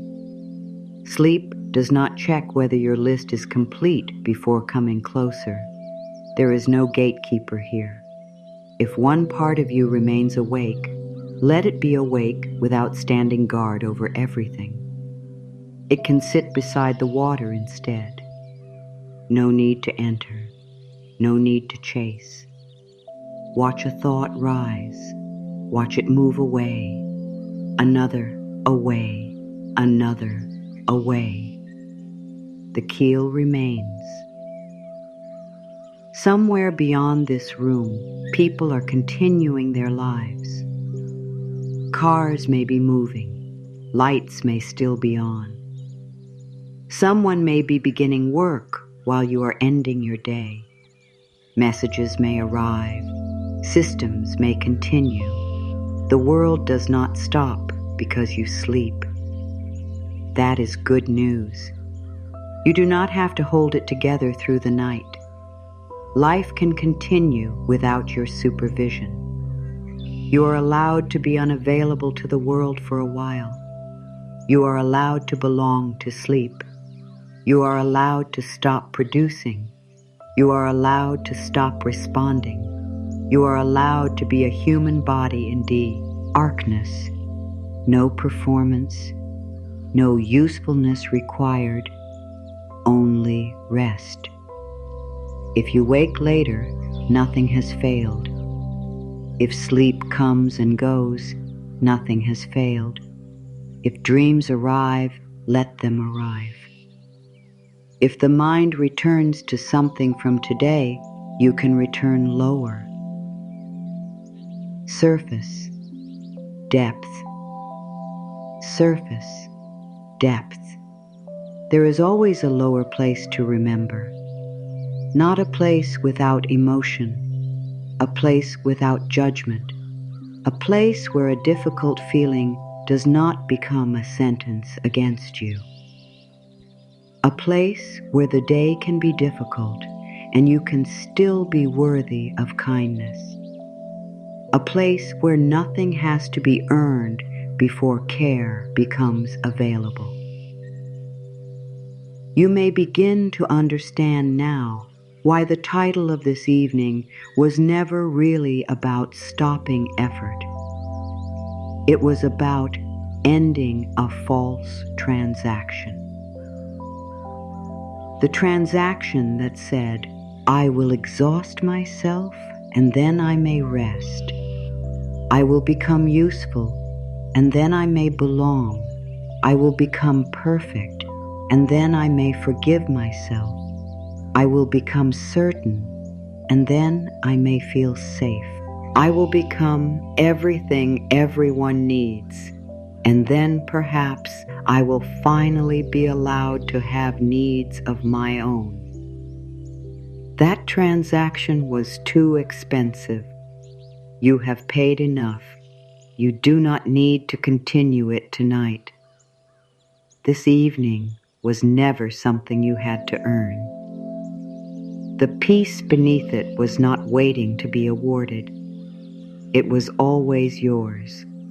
Not every outcome, not every person, not every door, not everything you want, but this right to meet yourself with dignity, this permission to rest, this right to seek safety, this right to have boundaries, this right to breathe without apologizing, this right to care for the person who has carried you through every day of your life. Yours. It was always yours. Let that be the echo, not a demand, an echo, always yours. You may have forgotten. You may forget again tomorrow. That is human. Remembering does not need to be permanent to matter. You can remember again. The next evening, the next difficult moment, the next time the surface tries to convince you that your worth disappeared because something changed, you can return. Not perfectly. Return anyway. Depth does not punish you for visiting the surface. The keel is still there, even when you forget it, even when you become frightened, even when you overthink, even when you reach for reassurance, even when an old pattern returns. You do not have to earn your way back. Return. That is all. Return. The keel does not ask where you have been. Return. The depth does not demand an apology. Return. The night does not need an explanation. Return. You are already here. And if tomorrow comes with movement, let it move. You can take one breath before answering, one breath before proving, one breath before saying yes when you mean no, one breath before deciding that a silence means rejection, knee breath before turning a mistake into an identity, one breath before carrying someone else's feelings as your responsibility. Tomorrow, perhaps that one breath will be enough to remind you. Surface, depth. What is moving? What remains? What belongs to me? What does not? What needs action? What can wait? No complicated ritual, no perfect practice. One breath from the keel. If you return tomorrow evening, we can take that breath together again. Not because tonight was incomplete, not because you must repeat something to make it work, only because returning to depth can become familiar, like finding the same quiet place in yourself from different days. You can arrive tired. You can arrive hopeful. You can arrive confused. You can arrive relieved. There is no correct way to arrive. The keel does not ask. It receives the vessel as it is.